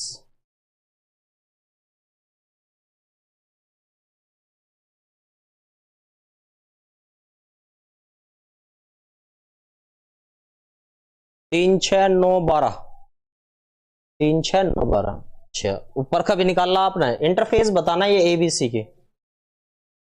तो 3 एकम 3 न्यूटन का, फिर 3 दूनी 6 न्यूटन का और 3 3 9 न्यूटन का और इस पे 3 चौक 12 न्यूटन। क्या टोटल बैठ गया 30। 12 और 9 कितने बैठेंगे, 21, 21 और ये कितने बैठेंगे, 21 और 9 30 बैठ रहे होंगे। बिल्कुल, वेरिफिकेशन भी बढ़िया आ रहा। हाँ जी, बस ये वाले और निकाल दो, ए बी सी वाले और निकाल दो, ए बी सी और निकाल दो, ए बी सी की वैल्यू और निकाल दो जल्दी जल्दी से सभी। Part first, part cut first. तो 1 किलोग्राम है हमारे पास, सभी निकालते रहेंगे भाई, सभी का आंसर आना चाहिए। 3 न्यूटन का लग रहा है, तो कितने की रुकावट होगी, 27 की। 27 आगे 27 पीछे, तो कितना हो जाएगा, इन दोनों के बीच में कितना हो जाएगा, 27 न्यूटन और इधर की तरफ ना 27 न्यूटन। तो इसकी वैल्यू तो पता लग गई होगी सभी को, इंटरफेरेंस 27 21 12 0। अरे वाह, बहुत खतरनाक आदमी हो रहे भाई पार्ट कट सेकंड, सेकेंड। सभी निकाल लो भाई सभी निकाल लो, खतरनाक हो रहे हो तुम तो बहुत। 27 न्यूटन का, ऊपर की तरफ ने 6 जा रहा है, तो कितना आएगा यहाँ पे? 21 न्यूटन। तो इसकी तरफ ने 21, इसकी तरफ ने 21 न्यूटन। ठीक है, लास्ट वाले को देख लो, कट पार्ट कट थर्ड के बारे में। तो 21 न्यूटन का आगे की तरफ ने है, तो थर्ड वाले का क्या है हमारा? 3 किलोग्राम है। ठीक है, इधर की तरफ ने कितना है? 21 न्यूटन का ऊपर की तरफ ने कितना है? 9 न्यूटन का। तो कितना बैठेगा हमारा ये? 8 13 13 और 9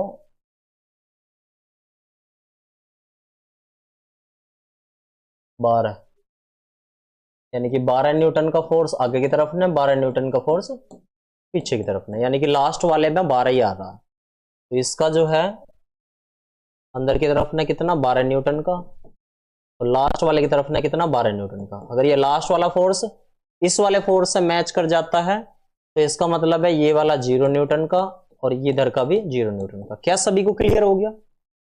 सभी का एकदम बढ़िया आ गया होगा, सभी का एकदम बढ़िया आ गया होगा। जल्दी जल्दी बताओ, क्लियर है सभी को? सही मेरिट बढ़ने वाली है इस बैच से, तो मेरिट जो बढ़ेगी, पर आप लोगों का टीजीटी जान बचा के भागेगा बिल्कुल। बाकी सभी जल्दी से बताओ कौन कौन इस कंसेप्ट को पहली बार सीख रहा है स्पेशल टीजीटी के लिए। ठीक है, तो बढ़ते हैं फिर आगे। ठीक है, बढ़ते हैं आगे। एक क्वेश्चन और करना ध्यान से।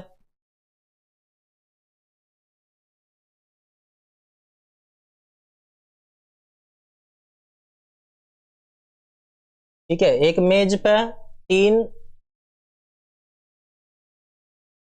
इस तरीके से रखे हुए हैं, ए बी सी, और इस पे फोर्स लग रहा है, एफ लग रहा है, और यहाँ पे मेज पर रखे हुए ये थोड़ा सा मैंने इस वजह से नहीं दिखाया जिससे कि आपको नीचे रखे हुए ये। ठीक है, और इसका जो मास है, इसका m है, इसका m है, इसका m है। निकालना भी इस वाले क्वेश्चन का जल्दी जल्दी से सभी निकाल लो भाई। सर मेरा फर्स्ट, ठीक है, पहले से जानते हैं, बिल्कुल बढ़िया। जिसका जो पहले से जानते होंगे वे मतलब उनका रिवीजन हो रहा होगा अच्छे तरीके से, है ना। बाकी सभी बताएंगे भाई जल्दी जल्दी से। सभी इसका बताओ आंसर क्या रहने वाले हैं। वही सेम टू सेम, वही सेम टू सेम इस वाले का। ठीक है, ये बताना है आपको, तो ये बताना है यहां पर, और बहुत सारी चीजें हैं। ठीक है, जल्दी जल्दी बताओ भाई सभी, इसका बनाओ आंसर क्या क्या बनेगा 1 मिनट का टाइम दे रहा हूं सभी को, जल्दी जल्दी से बनाओ। जी सर, बिल्कुल बनाओ सभी जल्दी जल्दी से।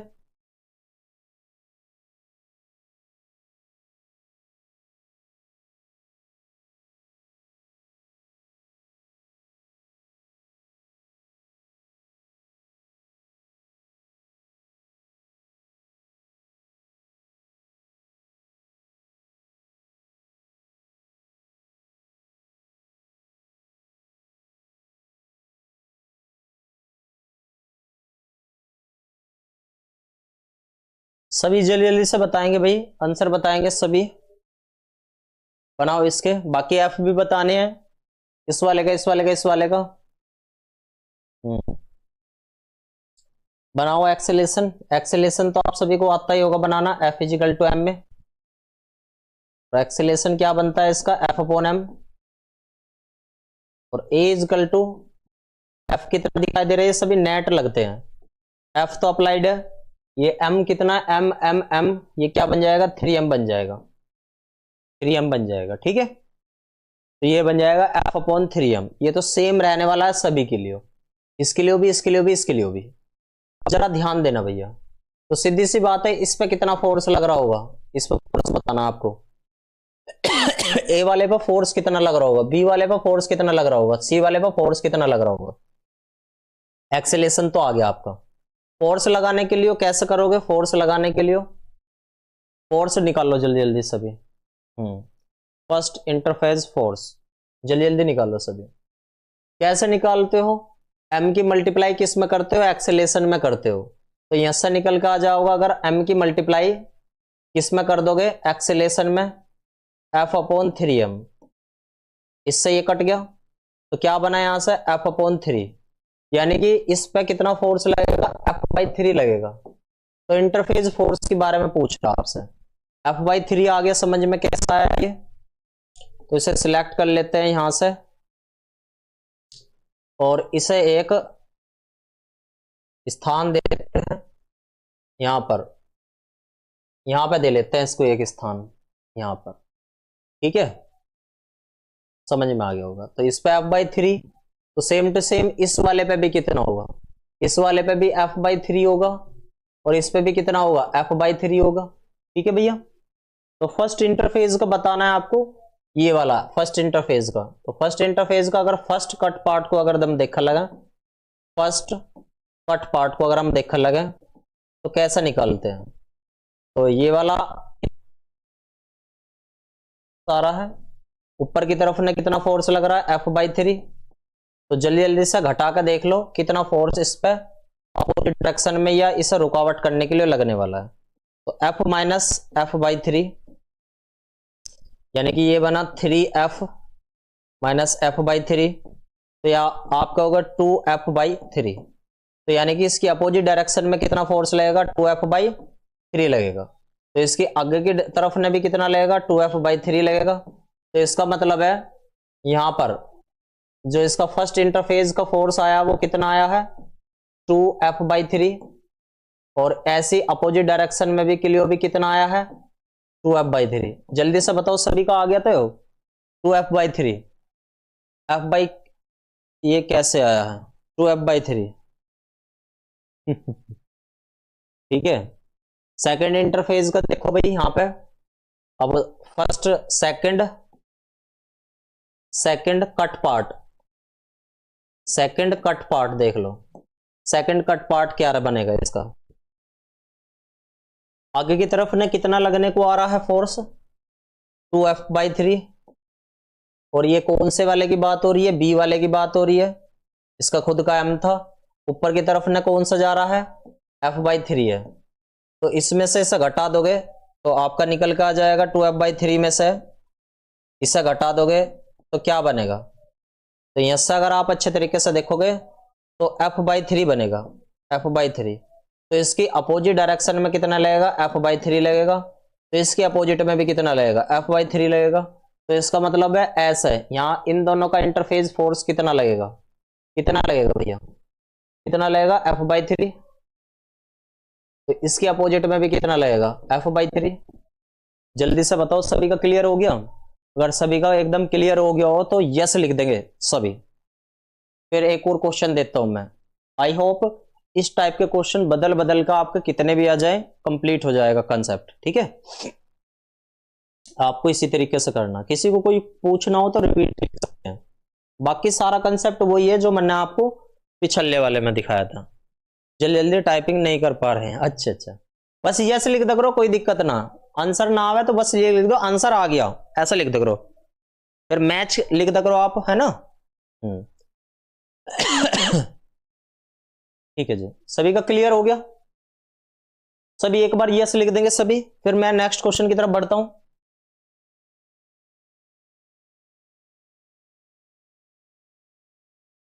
ठीक है, नेक्स्ट क्वेश्चन की तरफ बढ़ते हैं। नेक्स्ट क्वेश्चन, एक मेज है हमारे पास,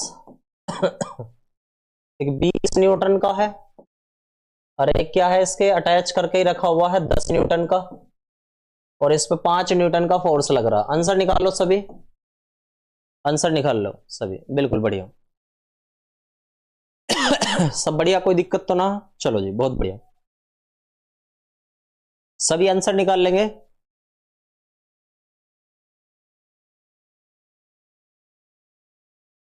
सभी लिखेंगे, एकदम बढ़िया। और बताओ भाई क्या बना?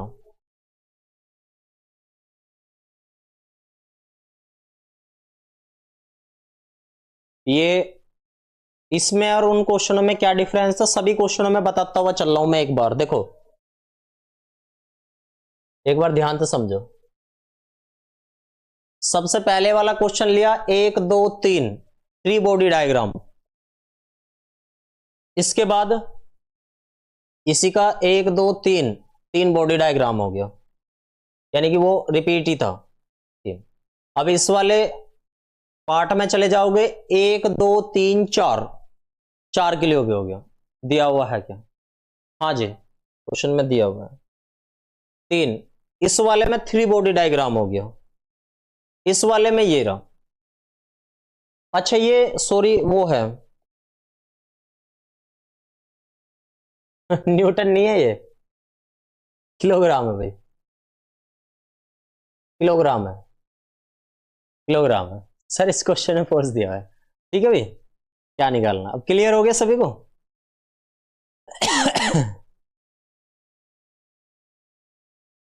किलोग्राम था मास।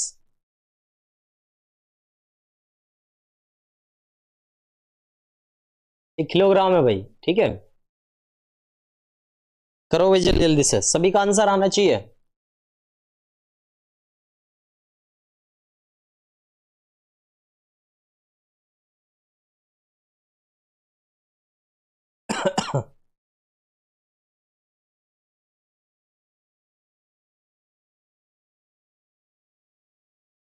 सब बनाओ भाई आंसर इसका। एक्सीलरेशन बताना है सबसे पहले आपको, और इसका तो बहुत आसान भी है। एक्सीलरेशन का बताना है सबसे पहले आपको, फिर बीच का इंटरफेस बताना है। इंडिविजुअल भी अलग अलग बताने हैं, है ना, इंडिविजुअल भी आ जाने हैं, ठीक है।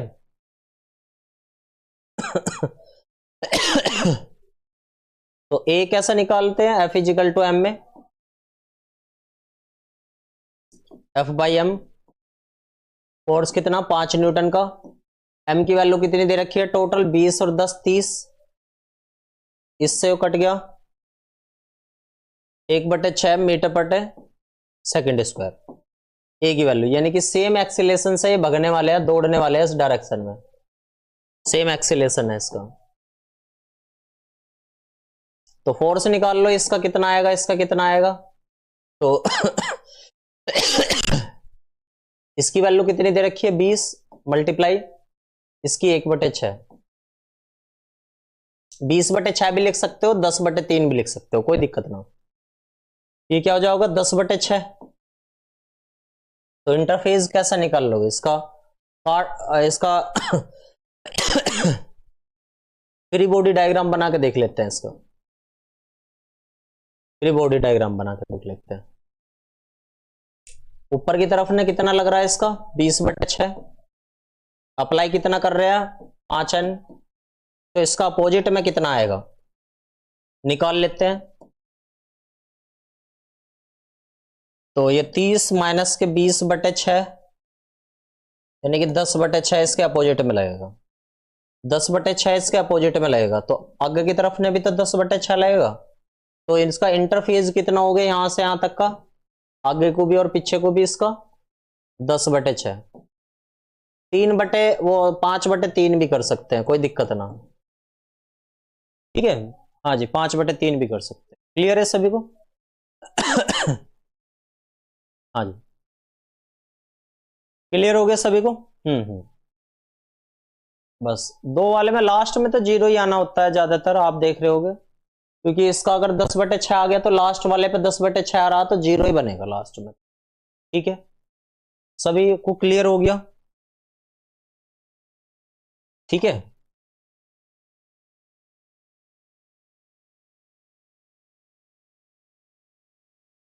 चलो नेक्स्ट क्वेश्चन देखते हैं।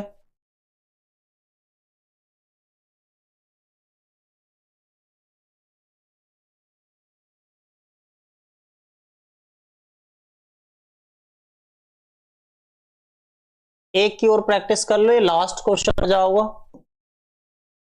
ठीक है। और इसमें एफ दिया हुआ है, लास्ट क्वेश्चन है। ठीक है,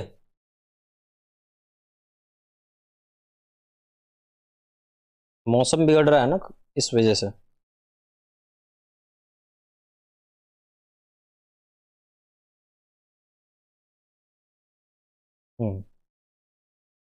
जल्दी जल्दी से बताएंगे भाई answer.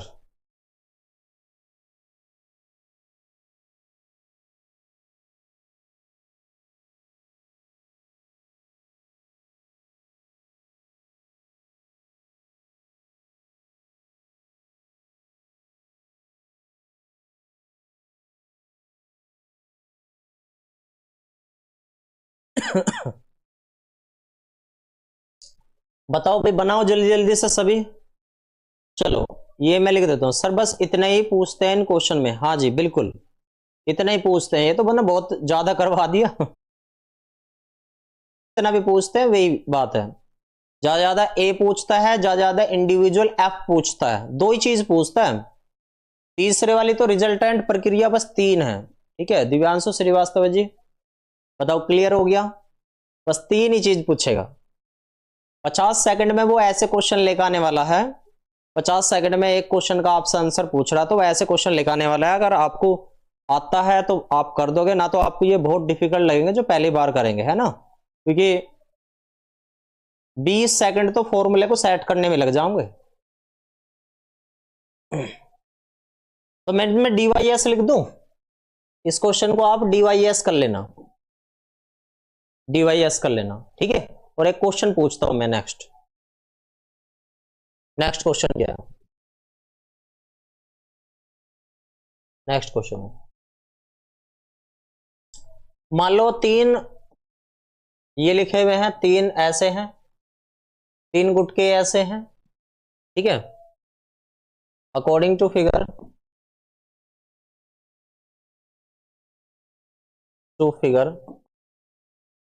According to figure 3 masses M1 M2 M3 arrange the following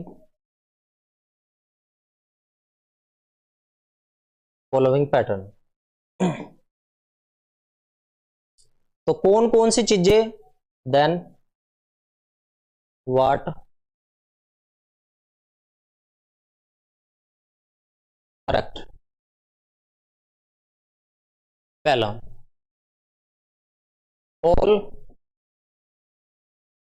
all body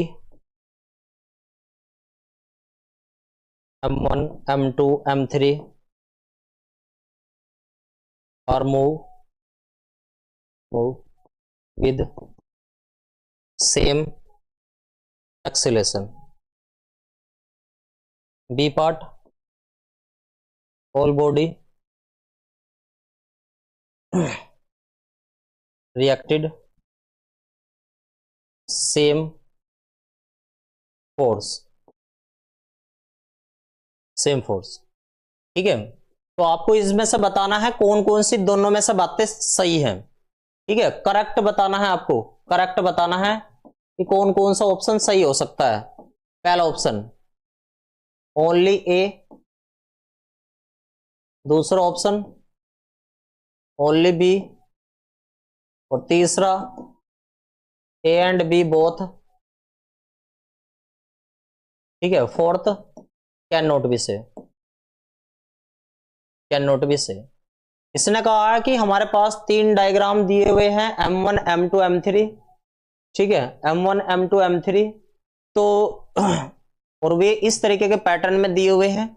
आप सभी को बताना है कि वे तीनों जो मास है उनमें से कौन सी चीजें सही तरीके से फॉलो अप करे हुए हैं। वे एक ही जैसे एक्सीलरेशन से मूव करेंगे, या फिर वे एक ही जैसे फोर्स से ऑल बॉडी रिएक्ट करने वाली है, ठीक है। तो कौन सा इसमें से राइट आंसर हो जाएगा? ओनली ए, ओनली बी, ए और बी कैन नॉट बी से, टीजीटी में आया हुआ क्वेश्चन है।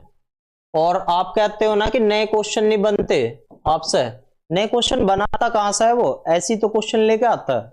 ठीक है, तो जल्दी से बताओ राइट आंसर क्या बनेगा, ओनली है, सेम, केवल सेम एक्सेलेरेशन से वो मूव करती है, फोर्स सेम नहीं होता। ठीक है, क्वेश्चन समझ में आ गया होगा ये सभी को। चलो जी आगे बढ़े, जल्दी जल्दी से कमेंट करके बताओ।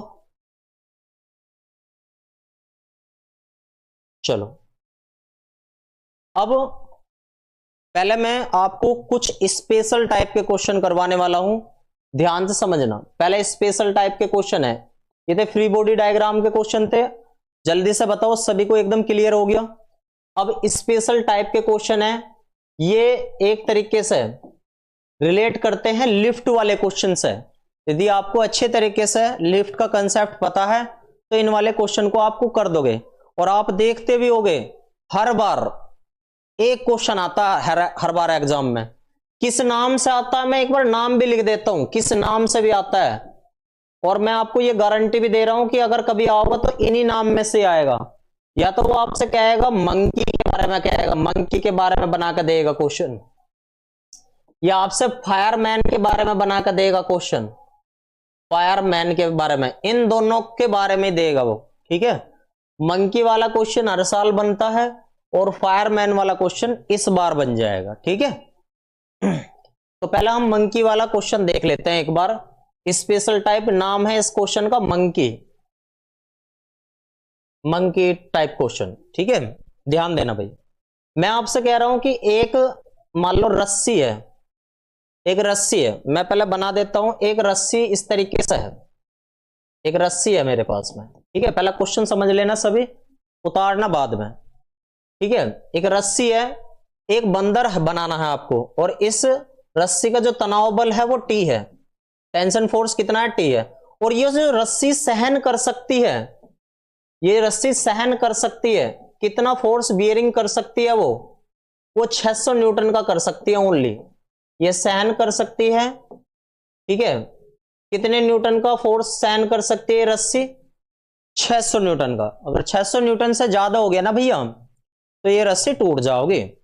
तो आपको 2 3 4 चीजें वो आपसे पूछता है, और मैं डेफिनेटली कह सकता हूं अगर यहां से क्वेश्चन बना मंकी वाला क्वेश्चन तो इन 4 पैटर्न में से केवल एक पैटर्न आपको एग्जाम में देखने को मिल जाएगा। ठीक है, तो मैं 4 पैटर्न आपसे देखता हूं, पूछता हूं।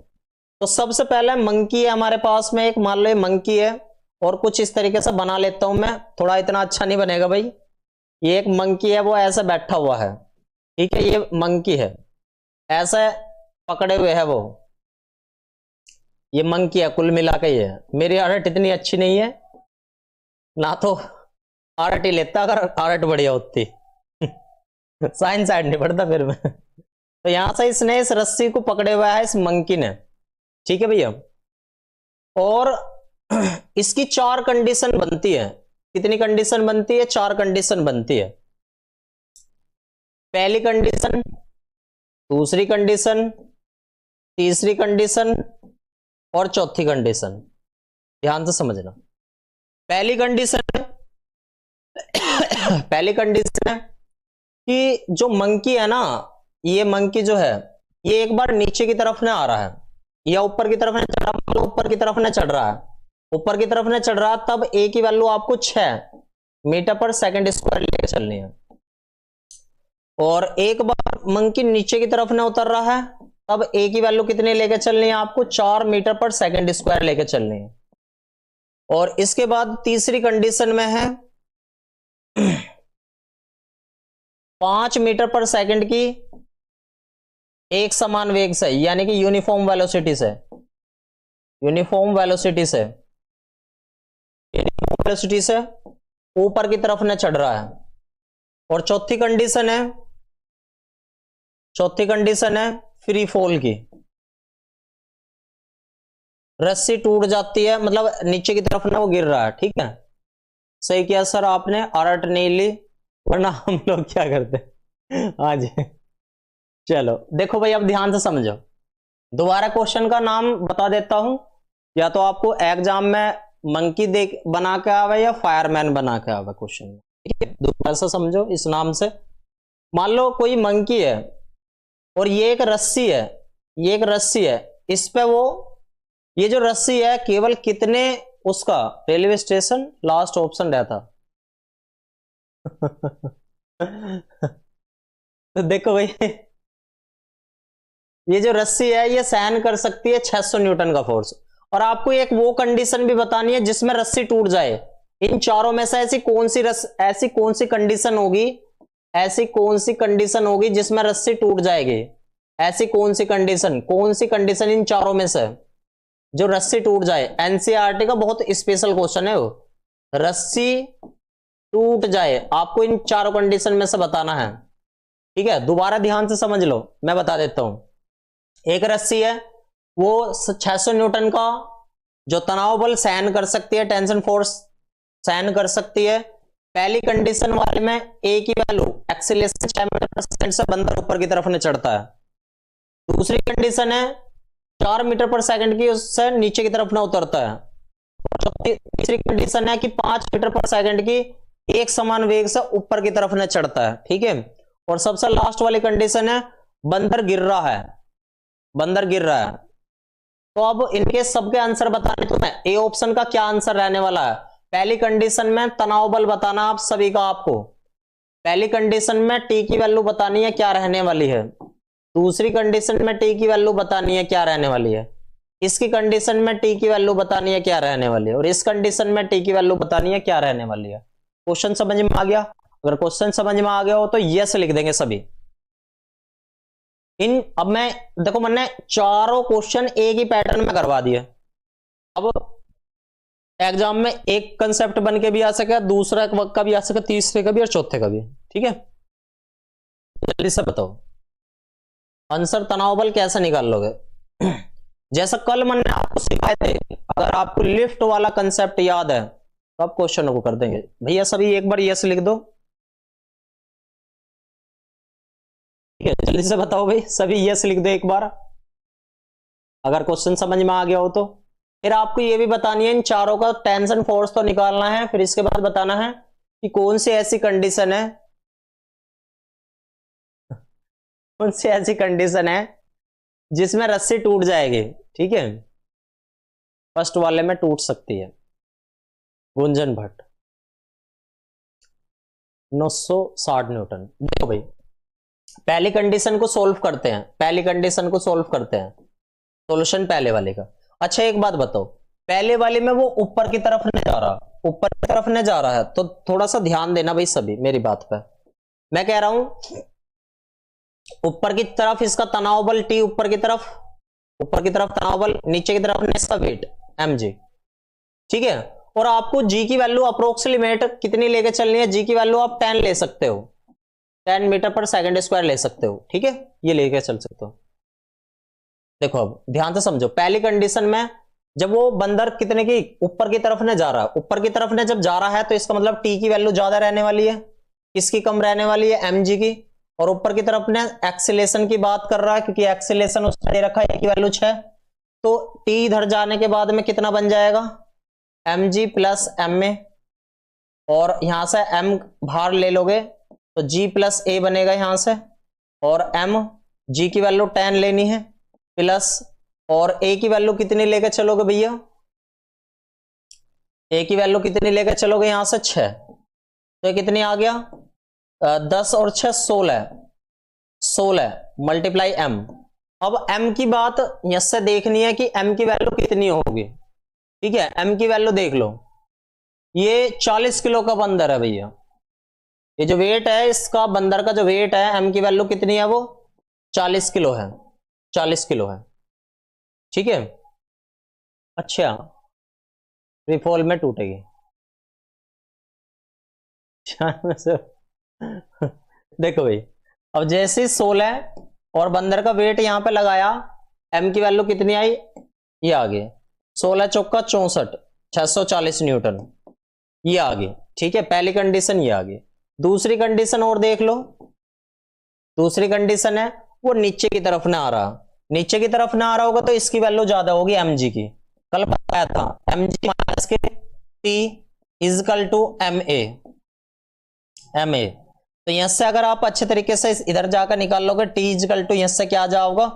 एम जी माइनस के एम ए, और यहां से m कॉमन निकाल लोगे तो g माइनस ए लेके चलोगे, और m की वैल्यू 40 है, g की वैल्यू 10 और a की वैल्यू 4, तो 10 में से 4 गए, कितने बचेंगे भाई 6, तो 40 गुना 6 तो 240 न्यूटन ये आया, इतना का तनाव बल लगेगा।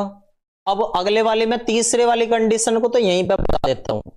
जब एक बात बताओ, ऊपर की तरफ ने जा रहा है तो ऊपर की तरफ ने टी की वैल्यू ज्यादा होगी, माइनस के M G equal to M A. जब यहां से उसने कह रखी यूनिफॉर्म वेलोसिटी कह रखी है, जब यूनिफॉर्म वेलोसिटी उसने कह रखी है तो भैया ए की वैल्यू तो 0 हो जानी है, क्योंकि कांस्टेंट वेलोसिटी है। क्लियर हो गया, ये तो 0, तो टी इजिकल टू क्या बन गई यहां पे एम जी, और एम की वैल्यू कितनी है 40, और जी की वैल्यू कितनी है हमारे पास 10, तो 400 Newton, 400 Newton.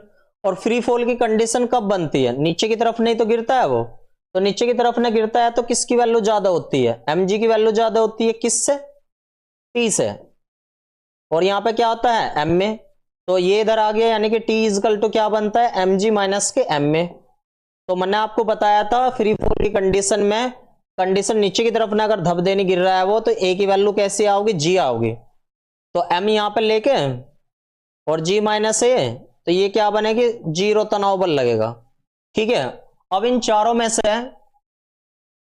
They already know the mass of monkey, बहुत खतरनाक बालक है सिलेक्शन होना है इस बैच में से, बैच में से दुनिया भर का सिलेक्शन होना है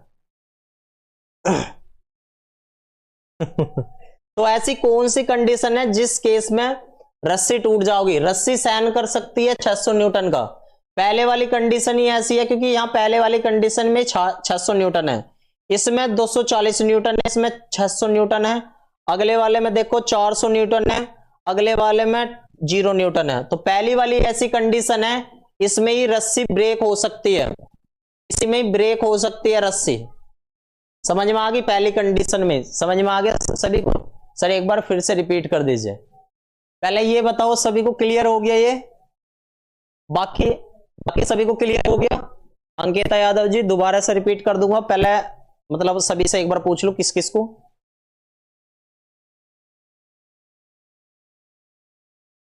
जल्दी से बताओ भाई फर्स्ट वाले में टूटेगी, बिल्कुल सही है।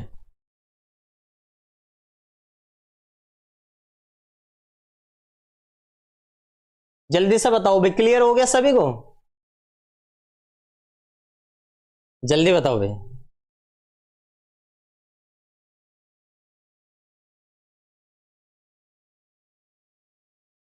ठीक है,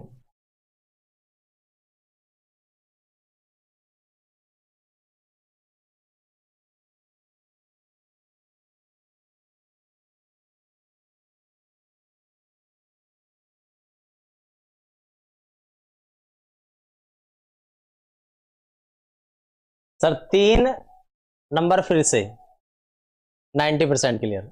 चलो दोबारा से बता देता हूं, ठीक है भाई, ध्यान से समझो देखो ध्यान दो भाई, हमारे पास क्या है, यहां पे एक रस्सी है, इस रस्सी पे से वो बंदर है। अच्छा पहले ये बताओ क्वेश्चन तो समझ में आ गया, क्वेश्चन समझ में आ गया तो यस लिख दो। एक रस्सी है, इस पे बंदर लटका है, बंदर का मास है 40 किलोग्राम, और ये जो रस्सी सहन कर सकती है 600 न्यूटन का फोर्स को सहन कर सकती है, तनाव बल को। ठीक है, तो पहली कंडीशन उसने दी हुई है कि ऊपर की तरफ ना बंदर जा रहा है 6 मीटर पर सेकंड के एक्सीलरेशन से, तनाव बल बताना है। फिर ऐसे नीचे की तरफ ने जा रही है, ए की वैल्यू 4 मीटर पर सेकंड स्क्वायर है, और तनाव बल बताना है। तीसरी वाली कंडीशन है 5 मीटर पर सेकंड है, यूनिफॉर्म वेलोसिटी है, ऊपर की तरफ न जा रही, तब तनाव बल बताना। फ्री फॉल की कंडीशन है नीचे की तरफ ना। ठीक है, अब देखो ध्यान से, पहली कंडीशन बताना, कल मैंने आपको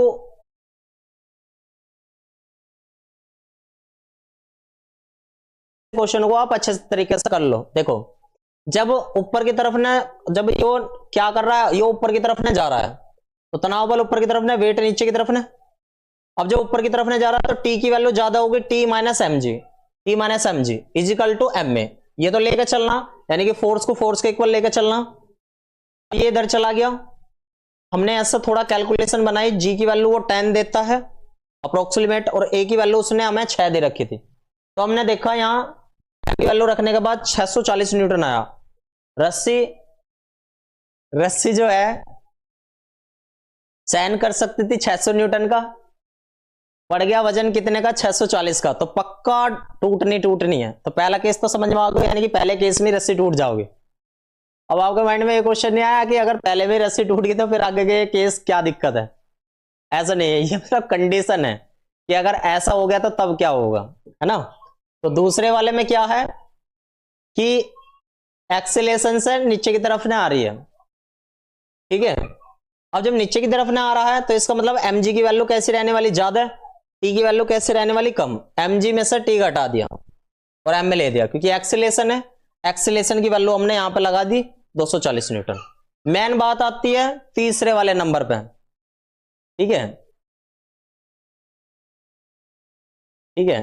तो तीसरे वाले नंबर पे कि 5 मीटर पर सेकंड की यूनिफॉर्म वेलोसिटी से वो ऊपर जा रहा। अच्छा एक बात बताओ, अगर v की वैल्यू कांस्टेंट है तो a की वैल्यू कैसी आएगी, 0 आएगी। अब जब वो ऊपर जा रहा है, जब वो ऊपर जा रहा है तो ऊपरली वाली वैल्यू t में से mg ज्यादा रहेगा। a एक्सेलेरेशन यहां पे 0 रख दिया, mg की वैल्यू कैसी, ये आ गई। अब m की वैल्यू तो हमें पता है g हो रहा 400 न्यूटन, और तीसरी वाली कंडीशन तो आपको समझ में आ गई होगी, ठीक है भाई। ओए चलो जाओ।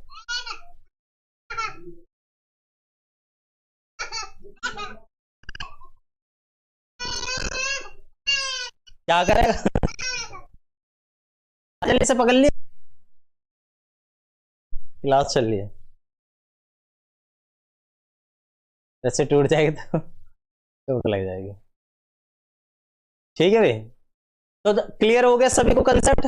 जल्दी बताओ फिर आगे बढ़ना है, ठीक है भाई। फिर आगे बढ़ते हैं, फिर कोलिजन के क्वेश्चन देखते हैं भाई एकदम बढ़िया से, फिर ट्राई करेगा। चलो अब कोलिजन के क्वेश्चन देखते हैं, जिससे कि कोलिजन के क्लियर हो जाए। ये फायरमैन का भी सेम टू सेम ऐसी है, मैं लिख देता हूं यहां पे। अगली वाली जब आपको सीरीज मिलेगी, ठीक है, तो फायरमैन का भी, फायरमैन वाला भी, कि एक फायरमैन एक खंबे पे पिलर पे चढ़ रहा है ऊपर की तरफ ने, एक खंबे पे फायरमैन चढ़ रहा है, ठीक है, ऊपर की तरफ ने, और रपटता है, खिसकता है, इस तरीके से क्वेश्चन बनेगा। आपको पीडीएफ में मेंशन करवा दूंगा मैं इस टाइप के क्वेश्चन को, ठीक है। चलो तो फायरमैन की टाइप के क्वेश्चनों को भी इस यहां पे बिल्कुल सेम टू सेम फायरमैन का नाम देके भी क्वेश्चन की टाइप दे सकता है। अब मैं कोलिजन पे बढ़ता हूं, क्वेश्चन कोलिजन के कराता हूं। कोलिजन का क्वेश्चन को ध्यान दो भाई करते वक्त, संघट के बाद, ठीक है। संघट के क्वेश्चन को कैसा ध्यान में देना है आपको, दो चीजें याद रखनी है। पहला, सबसे ज्यादा जो स्पेशल केस बनता है मोमेंटम पे बनता है, सबसे ज्यादा मोमेंटम पे बनता है, मोमेंटम कंजर्वेशन लॉ पे। नहीं मेरे बच्चे नहीं है, भाई के बच्चे हैं, ठीक है। Momentum conservation law, conservation law, संवेग संरक्षण के, संवेग संरक्षण के नियम पर क्वेश्चन बनते हैं। न्यूमेरिकल जब भी बनेगा कोलिजन में से मोमेंटम कंजर्वेशन लॉ पे बनेगा। कैसे, ध्यान देना मेरी बात पे। पी पहले का, कोलिजन होने से पहले, पी कोलिजन होने के बाद, ठीक है, कोलिजन होने के बाद। अब पी इज इक्वल टू जो है, हमें पता पी एक तरीके से मोमेंटम है, मोमेंटम है यानी कि संवेग है, और ये बाद वाला भी टकराने के बाद वाला संवेग है, ठीक है, यहां पे संवेग है। अब सभी को एक फॉर्मूला पता होगा, P equal to M V, P equal to M V, सभी को फॉर्मूला पता होगा। देखो टकराने से पहले अब दो तरीके की कंडीशन हो सकती है, कंडीशन अप्लाई करेंगे यहां पे। कंडीशन पहली, कंडीशन, कंडीशन ध्यान दो, नहीं नहीं हुई है,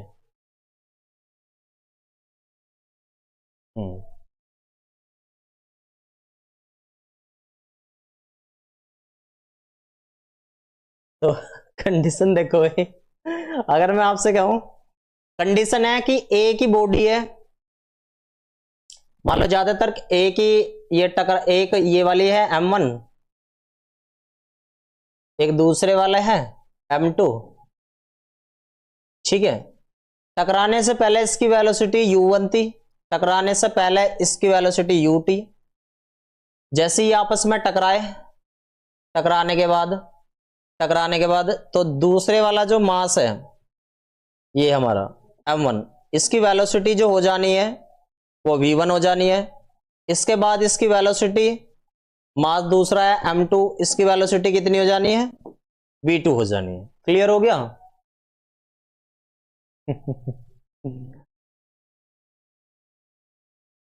पढ़ लो भैया, पढ़ लो,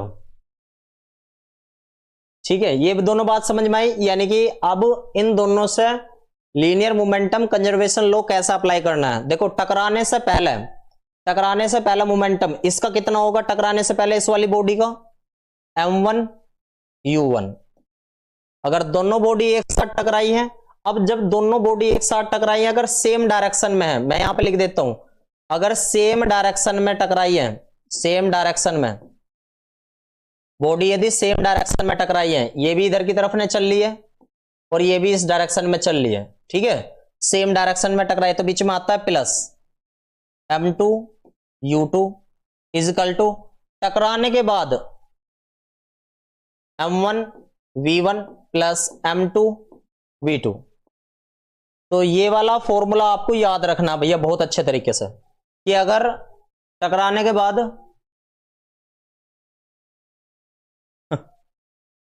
के बाद इस तरीके की कंडीशन बननी है तो मतलब कोलिजन हो जाएगा, ठीक है। सेम डायरेक्शन हो रहा है तो ये फॉर्मूला लगाना आपको। अगर अपोजिट डायरेक्शन दे रखी है कि अपोजिट डायरेक्शन में, चलो अगले वाले में केस ले लेता हूं, पहले ये वाला फॉर्मूला बताओ। क्लियर हो गया सभी को? चलो अपोजिट डायरेक्शन बताता हूं मैं आपको अपोजिट डायरेक्शन बताता हूं। अपोजिट डायरेक्शन बताता हूं। अपोजिट डायरेक्शन का क्या केस बनता है? जब अपोजिट डायरेक्शन होती है कि एक हमारे पास M1 है, U1 है, इस तरीके से M2 है, U2 है, एक इधर से आ रहा है, एक इधर से आ रहा है, तो अपोजिट डायरेक्शन हो जा रही है। जब अपोजिट डायरेक्शन हो जा रही है तो फॉर्मूला जो बनता है M1 U1 माइनस के M2 U2 is equal to M1 V1 plus M2 V2। देखो अभी मैं फिलहाल इस वाली पार्ट को दिखाना चाह रहा हूं कि तो अगर मैं केवल इस वाले पार्ट को बता रहा हूं, अभी इस वाले पार्ट के बारे में इतनी विशेषता नहीं बता रहा, ठीक है। इस वाले पार्ट पे इतनी विशेषता नहीं बता रहा। तो यहां से दो बात समझ में आ गई होगी कि अगर यहां हमारे दो फॉर्मूले बनकर चले होंगे कि अगर अपोजिट डायरेक्शन में आ रहा है तो ये फॉर्मूला बनेगा लीनियर मोमेंटम कंजर्वेशन लॉ, अगर सेम डायरेक्शन में आ रहा तो इस प्रकार से बनेगा। क्लियर हो गया सभी को? देखो इसके बाद कभी कभार दो क्वेश्चन तो आपको समझ में आ गए होंगे। अब वो तीसरे केस बनाकर देता है कि अपोजिट डायरेक्शन में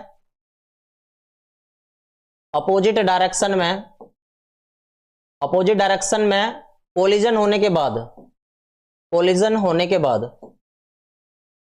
होने के बाद क्या हो रहा है भैया? वे चिपक जा रहे हैं एक दूसरे से, ज्वाइंट हो जा रहे हैं, तो उस केस में उनकी कंबाइन वेलोसिटी क्या रहेगी? उन केस में उसकी कंबाइन वेलोसिटी क्या रहने वाली है? तो इस टाइप का क्वेश्चन बनता है यहां से। तो उस वाले को हम कैसे करते हैं? M1 U1 माइनस M2, क्योंकि अपोजिट है, अपोजिट डायरेक्शन है तो इस तरीके से माइनस, और कंबाइन वेलोसिटी क्या दे रहा है? ये विशेष तौर पे जो केस है ना, ये विशेष तौर पे इनइलास्टिक की कंडीशन है, इनइलास्टिक की कंडीशन है। तो इस केस में M1 प्लस M2 और V, कैपिटल V, ये इस तरीके का फॉर्मूला आपको अप्लाई करना। जल्दी से बताओ ये तीन केस समझ में आ गए? सेम डायरेक्शन में भी वही डायग्राम था। क्लियर है सभी को? पॉजिटिव था। क्लियर हो गया सभी को? यस लिख दो। फिर और कहानी बताता हूं इसकी कोलिजन के, फिर क्वेश्चन नहीं छूटेंगे आपसे, ठीक है। पहली कंडीशन क्या बताई मैंने, पहली कंडीशन ये बताई कि कोलिजन में स्पेशल तौर पर मोमेंटम कंजर्वेशन लॉ को हम फॉलो करते हैं। मोमेंटम कंजर्वेशन लॉ का मतलब होता है मोमेंटम पहले और मोमेंटम बाद में, after before equal to equal है। क्योंकि मोमेंटम ज्यादातर आप देखते होगे चाहे इनइलास्टिक होवे या इलास्टिक होवे, चेंज नहीं होता। तो मैं इस वजह से ज्यादातर फॉर्मेट में न्यूमेरिकल जो बनते हैं आपके इसी फॉर्मेट से बनते हैं। कंडीशन क्या है कि दो मास है, एक ही डायरेक्शन में आगे बढ़ रहे हैं, उनकी वेलोसिटी थी u1 u2 और वे जाकर एक दूसरे से कोलिजन कर जा रहे हैं। उसके बाद कोलिजन होने के बाद उनकी वेलोसिटी v1 v2 होगी। तो उसमें सेम डायरेक्शन है तो आप ये वाला फॉर्मूला लगाओगे, सेम डायरेक्शन है तो आप ये वाला फॉर्मूला लगाओगे। पहली कंडीशन क्लियर होगी सभी को। चलो अब दूसरी कंडीशन बता देता हूं मैं आपको। दूसरी कंडीशन है यदि वे अपोजिट डायरेक्शन में आ रहे हैं और वो चिपक नहीं रहे हैं, अपोजिट डायरेक्शन में जा रहे हैं चिपक नहीं रहे हैं, तो ये वाली कंडीशन अप्लाई होगी। तीसरी वाली कंडीशन है कि अगर वे अपोजिट डायरेक्शन में कोलिजन कर रहे हैं, अपोजिट डायरेक्शन में कोलिजन कर रहे हैं, ठीक है, इस तरीके से ये m1 है और m2 है, इस तरीके से कोलिजन कर रहे हैं अपोजिट डायरेक्शन में, तो उसके बाद वे जॉइंट हो जाते हैं, चिपक जाते हैं। तो चिपक जाने के बाद उनकी जो कंबाइन वेलोसिटी होगी वो इस तरीके के फॉर्मूले से आप सॉल्व करोगे, ठीक है। चलो जी आगे बढ़ते हैं क्वेश्चन, और एक टाइप और बता देता हूं इसकी, मैं एक स्पेशल टाइप और बता देता हूं, स्पेशल टाइप बताता हूं, ठीक है। ये वाली स्पेशल टाइप है। स्पेशल टाइप क्या है कि पहला ये विशेषकर आपको जो बम होता है उसमें देखने को मिलती है, बम में देखने को मिलती है कि सबसे शुरुआत में कोई जो बम है वो रेस्ट में रखा हुआ था। क्या रखा हुआ था? रेस्ट में रखा हुआ था। मान लो सपोज करो 10 किलो का बम है, क्या है 10 किलो का बम है, और ये फट गया और इसके दो हिस्से हुए, और वो दो हिस्से डिफरेंट भी हो सकते हैं या एक जैसे भी हो सकते हैं। मैं यहां एक जैसे मान के चल रहा हूं, या चलो जैसा आप कहोगे वैसा मान के चल दूंगा। इसको चलो 6 kg कह दिया, दूसरे वाले हिस्से को कह दिया मैंने, दूसरे वाले हिस्से को कह दिया मैंने 4 kg, ठीक है जी।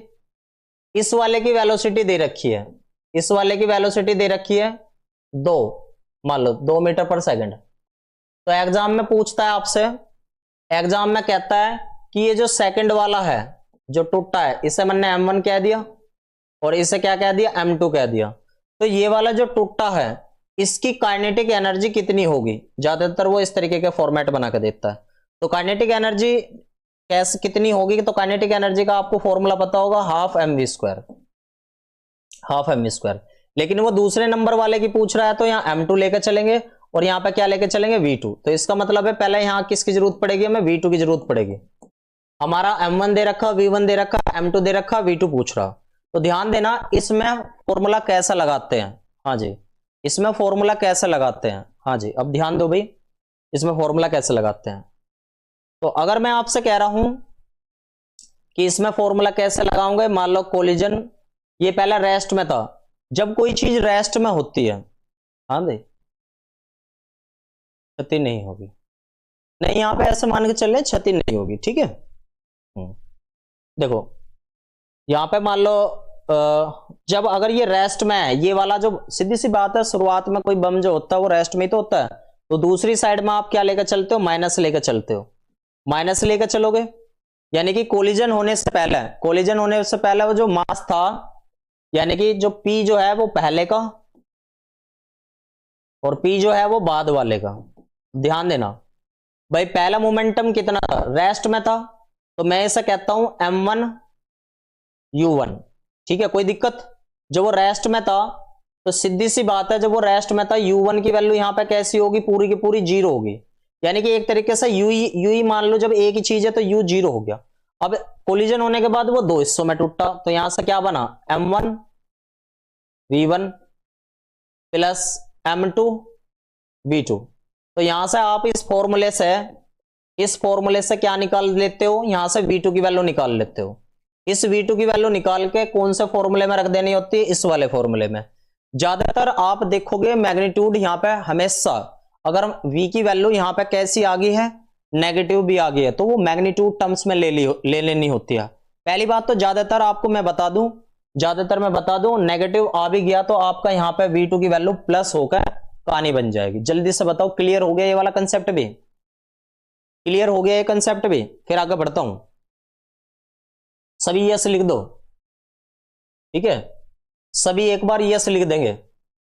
फिर एक कंसेप्ट और रह गया इसमें, फिर कोलिजन के तुम्हारे सारे क्वेश्चन हो जा करेंगे।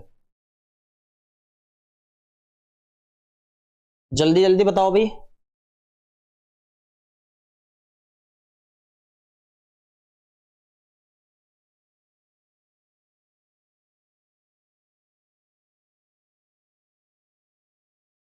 जल्दी बताओ भाई। यस सर, एक कंसेप्ट और रह गया बस। एक कंसेप्ट और बता देता हूं, एक कंसेप्ट और बता देता हूं। नेक्स्ट टाइप, नेक्स्ट टाइप, मान लो सपोज करो हमारे पास कोई मास था, मान लो कैपिटल एम मास था, इसके 3 हिस्से हुए, 3 हिस्से हुए और इक्वल इक्वल 3 हिस्से हुए। मैं ये थोड़ा सा बन गया है, कोई दिक्कत ना है, ठीक है, बन गया है वैसे। ये 3 हिस्से हुए इसके, तो वो इक्वल इक्वल 3 हिस्से हुए, बिल्कुल m/3 m/3 m/3, ठीक है, इसके 3 हिस्से हुए। इससे डायरेक्शन के अकॉर्डिंग सोल्व करते हैं। हाँ जी, वो डायरेक्शन वाला ही आ रहा, ठीक है, वेलोसिटी पॉजिटिव लेते हैं, बिल्कुल। अब देखो, अगर वो कभी कदा क्या करता है कि इसकी वेलोसिटी को मान लो v1 को, इसकी वेलोसिटी को v2 को, इसकी वेलोसिटी को v3 को, वो कह देता है कि कभी कभार वो कह देता है कि ये ईस्ट में गई है। मान लो ये हिस्सा टूट के ईस्ट में गया है, अर्थ लिखा जा रहा है, ईस्ट में गया, ईस्ट में, और ये वाला हिस्सा की जो वेलोसिटी है वो किस में गई है? साउथ में गई है। और ये वाले हिस्से की जो वेलोसिटी है वो किस में गई है? वेस्ट में गई है। और वो एग्जाम में आपसे क्वेश्चन पूछता है कि रिजल्टेंट वेलोसिटी क्या होगी, रिजल्टेंट वेलोसिटी क्या होगी, ठीक है, रिजल्टेंट वेलोसिटी क्या होगी, यानी कि परिणामी वेग क्या होगा, परिणामी वेग क्या होगा, परिणामी वेग क्या होगा। इसे डायरेक्शन के अकॉर्डिंग सोल्व करना पड़ेगा भैया, ठीक है। हाँ जी बिल्कुल जी, जल्दी बताओ आपको कैसे आप सोल्व करते हो इसे, रिजल्टेंट वेलोसिटी को। तो सबसे पहले आप ये डायग्राम बना लेंगे, जब भी डायरेक्शन दे रखी हो आपको, तो सबसे पहले आप देखोगे कि अगर इस डायरेक्शन में हमारे यहां ईस्ट होता है या वेस्ट होता है, यहां साउथ होता है या नॉर्थ होता है, सबको क्लियर हो गया होगा। यानी कि ये पूर्व, ये पश्चिम, पश्चिम उत्तर, उत्तर दक्षिण, ठीक है। अब थोड़ा सा ध्यान से समझना, जो नॉर्थ ऊपर की तरफ ने अगर हम जाते हैं इस डायरेक्शन में, अगर एक्स एक्सिस की इस डायरेक्शन में जाते हैं तो प्लस के आई टर्म्स लेते हैं, इस डायरेक्शन में जाते हैं तो माइनस के आई टर्म्स लेते हैं, ऊपर जाते हैं प्लस के जे डायरेक्शन में, क्योंकि वाई एक्सिस है, वाई एक्सिस है ये सभी, ये एक्स, ये सबको पता होगा ज्यादातर। प्लस का जे, इधर क्या लेंगे? प्लस का, माइनस का जे। तो रिजल्टेंट वेलोसिटी अगर आपसे कह रहा है v, जो आपसे कह रहा है, तो आप कैसे लेते हो? 3 वेलोसिटी हमारे पास में, v2 v3 इस तरीके से रहती है। तो v1 जो है, v1 कितनी है? v1 ईस्ट में जा रही है, ईस्ट में जा रही है तो प्लस के आई, यानी कि v आई कैप प्लस के। v2 कौन सी है? साउथ में जा रही है, साउथ में कैसी है? माइनस का जे, यानी कि माइनस के v जे कैप प्लस v3 वेस्ट में जा रही है, वेस्ट में कैसे रहेगी? माइनस के आई, तो कैसी रहेगी? v माइनस के आई रहेगी। तो इसे आप सोल्व कर लोगे अच्छे तरीके से, क्योंकि ये प्लस माइनस का वैसे भी कट जाना है, ठीक है। अब ये हमारे पास क्या बची? माइनस के v जे कैप बची। और हमेशा इसका ना आपको मैग्नीट्यूड निकाल देना होता है, जब ऐसा आ जाते हैं तो मैग्नीट्यूड निकालते हो फिर आप v का। मैं इसे कैपिटल v रिजल्टेंट लिख दूं, तो बहुत अच्छा रहेगा वी रिजल्टेंट। तो मैग्नीट्यूड निकालना होता है वी रिजल्टेंट का। मैग्नीट्यूड कैसे निकालते हैं, अंडर रूट माइनस वी, इसका क्या लेते हैं स्क्वायर, स्क्वायर ये खत्म हो गया, और ये हमेशा मैग्नीट्यूड टर्म्स देती है, तो ये क्या आ जाएगा वी आ जाएगा। और वी किसी भी डायरेक्शन में आप कह सकते हो, जे के में किसके में क्या कहानी बननी है। क्लियर हो गया, इस तरीके से आप मतलब सोल्व कर लेते हो रिजल्टेंट की। वो तो जैसे डायरेक्शन आती है उसमें वो आपको ऑप्शन में बना कर दे देता है। क्लियर हो गया सभी को, जल्दी से बता। इसमें ये इतने टाइप के क्वेश्चन आपसे पूछे जाते थे। एक दो क्वेश्चन दे दूं, जल्दी से यस लिख दो अगर एक दो क्वेश्चन देना है तो, ठीक है जल्दी जल्दी से।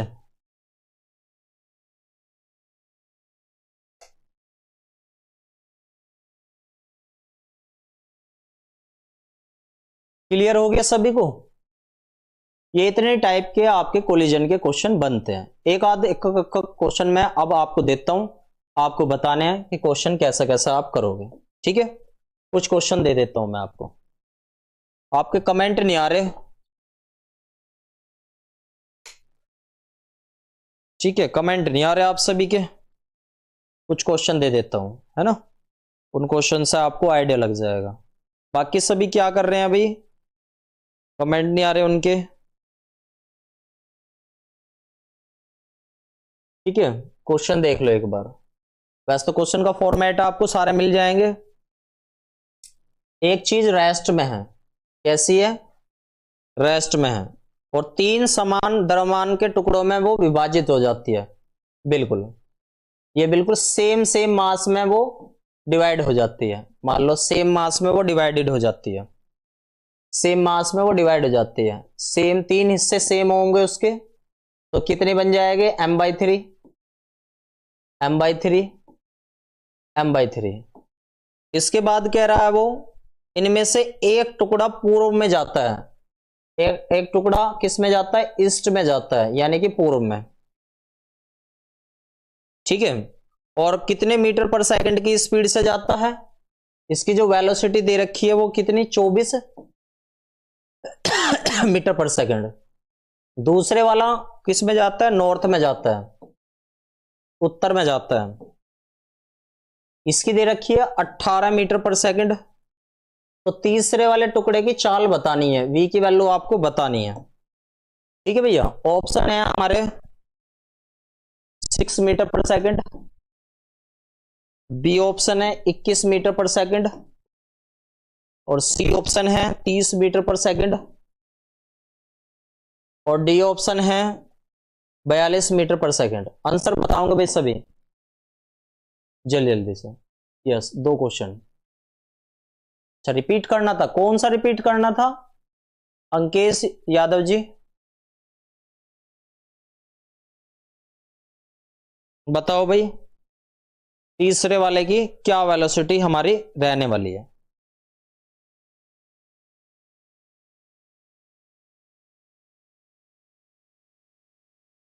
आंसर बताओ भाई, बनाओ सभी।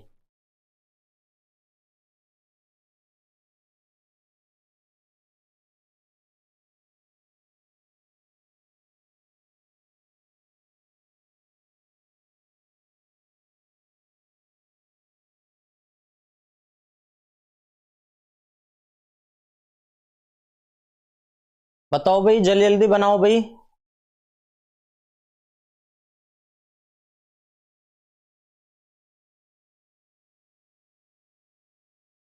थर्ड का डायरेक्शन, डायरेक्शन ना बस डायरेक्ट रिजल्टेंट बताना आपको, तीसरे वाले की वेलोसिटी बतानी है, रिजल्टेंट ही बताना।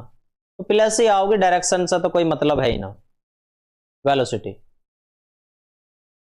ठीक है जल्दी जल्दी निकाल लो। तो वेलोसिटी का क्या फॉर्मूला बताया था मैंने, v इजकल टू पहले वाले का v1 plus v2 plus v3। सबसे शुरुआत में रिजल्टेंट वेलोसिटी कैसी थी, यहां पर रेस्ट में तो v कैसा होगा, यहां पर 0 होगा। क्वेश्चन रिपीट कर दीजिए। मान लो हमारे पास एक m द्रव्यमान है, m मास है, ये रेस्ट में रखा हुआ था, तो इसके तीन हिस्से हुए, एक गया और इक्वल इक्वल हिस्से हुए, एक गया ईस्ट में एक गया नॉर्थ में। तो तीसरे वाला जो हमारे पास मास है उसकी क्या बतानी है आपको, वेलोसिटी बतानी है। क्या बतानी है, वेलोसिटी बतानी है। जब वो सबसे शुरुआत में तो v कैसा था हमारा, 0, तो ये तो 0 है।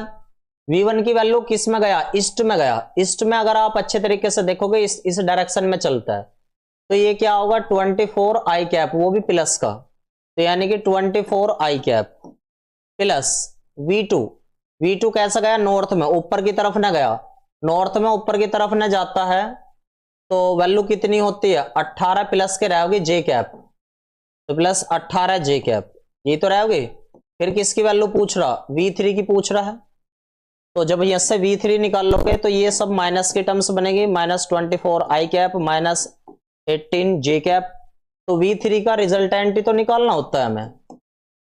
तो क्या बनेगा, -24 का स्क्वायर, जल्दी जल्दी से बना लो इनका, और 18 का स्क्वायर।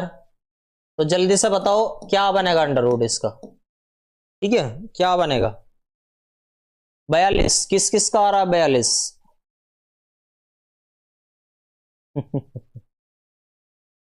जे बनने हैं ना, जे अभी देखना होता है ना इसके अकॉर्डिंग। तो क्या बनता है 496 प्लस ये कितना बनता है हमारा 304, 304, 400, 500, 3 4 7,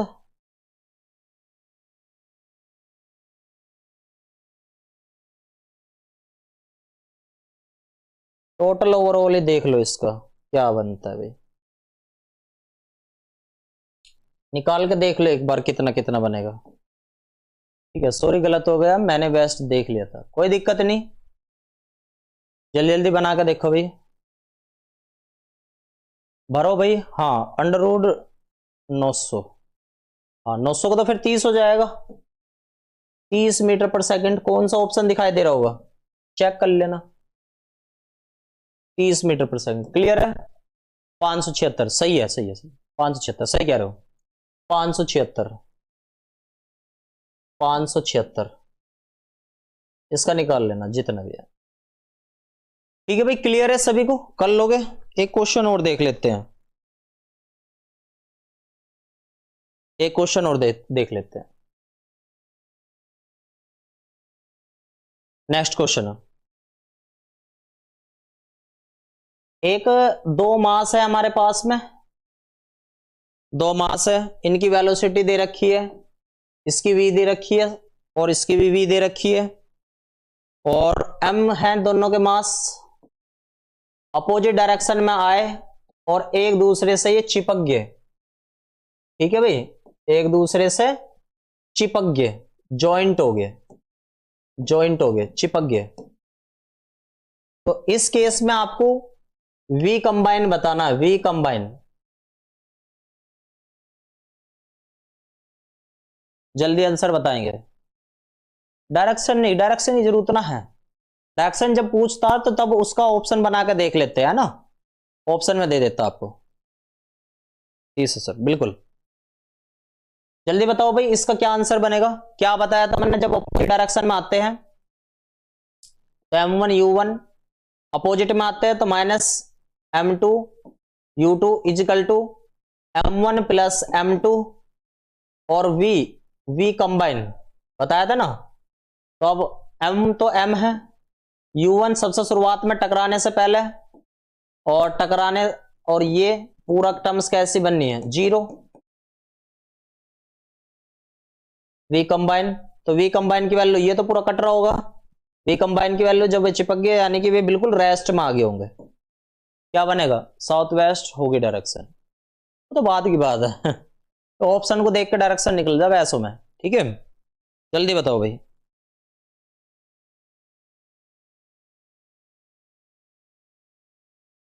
एक क्वेश्चन और देख लो, क्लियर है सभी को। नेक्स्ट क्वेश्चन देख लो भाई, नेक्स्ट क्वेश्चन है और सभी को जल्दी जल्दी से बताना है इसका। एक 30 किलोग्राम का बॉम्ब है,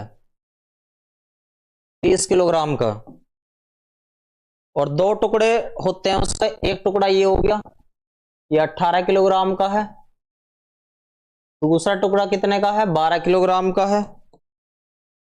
18 किलोग्राम वाले टुकड़े का जो वेग है, v की वैल्यू दे रखी है, मान लो v1 क्या देता हूं मैं, वो 6 मीटर पर सेकंड क्या रखी है। सेकंड वाले की काइनेटिक एनर्जी आपको बतानी है, सेकंड वाले की काइनेटिक एनर्जी बतानी है आपको, ठीक है। आंसर बताओ भाई, और ऑप्शन दे देता हूं। ए ऑप्शन है 324 जूल, बी ऑप्शन है 486 जूल। ये सब टीजीटी में आए हुए क्वेश्चन करने में थोड़ी डिफिकल्टी होती होगी, जो एक्सपर्ट है वे कर लेते होंगे। जल्दी बताओ, ये सेम है क्या? अगर सेम होगा तो 0। आज भी सेम है, उसमें बताया तो है जिद कुमार जी। देखो यहां पे दोनों की वेलोसिटी कैसी है, सेम है, ठीक है। बताओ भाई इसका आंसर क्या बताया था ऐसे वाले के लिए, मन ने क्या बताया था ऐसे वाले के लिए? तो ये तो रेस्ट में है, क्योंकि कोई भी बम फटने से पहले रेस्ट में होता है, तो ये तो v कैसे हो गया, यहाँ पे 0 हो गया। तो दूसरी साइड का तो सबसे शुरुआत में एक ही है, तो v 0, इसके बाद m1 v1 plus m2 v2, तो ये तो पूरा 0 बन गया। m1 की वैल्यू कितनी है, 18 है, ये रहा m1, ये रहा m2, तो 18 गुना 6 प्लस m2 की वैल्यू कितनी है, 12, और v2 यहां से निकाल लेना है। तो v2 जैसे निकाल लो, अगर काइनेटिक एनर्जी वाले फॉर्मूले में रख दियो, हाफ mv², और ये 2 के लिए ले रहे हो तो v2 को, तो यहां से अगर v2 निकाल लोगे तो माइनस में बनेगा लगभग भी, 18 गुना 6 बटे 12, 6 दूनी 12, ये कितना आया 9, v2 की वैल्यू कितनी आ गई, माइनस के 9। तो k इजकल टू 1/2, m2 की वैल्यू कितनी है 12, और 9 निम कितने बैठेगा 81, इससे इसे काट कर देखोगे 6, तो 6 8 6 48, कितने जूल के आसपास बैठ रहा होगा। बी ऑप्शन बन गया होगा सभी का। समझ में आया भाई, क्लियर हुआ सभी को? जल्दी से बताओ कमेंट करके भाई, क्लियर है सभी को? सभी को क्लियर है? तो आज की क्लास को यहीं पे विराम देते हैं भाई, है ना। v2 नो आएगा, ठीक है। और ऑल द बेस्ट सभी को जय श्री राधे कृष्णा। मिलते हैं इस प्रकार से बेहतरीन सी क्लासेस की तरफ आगे बढ़ते हुए, है ना। और कुछ ना कुछ सीखने को आपको जरूर मिलता रहा होगा। ऑल द बेस्ट, अपनी तैयारी को अच्छे तरीके से करते रहिए।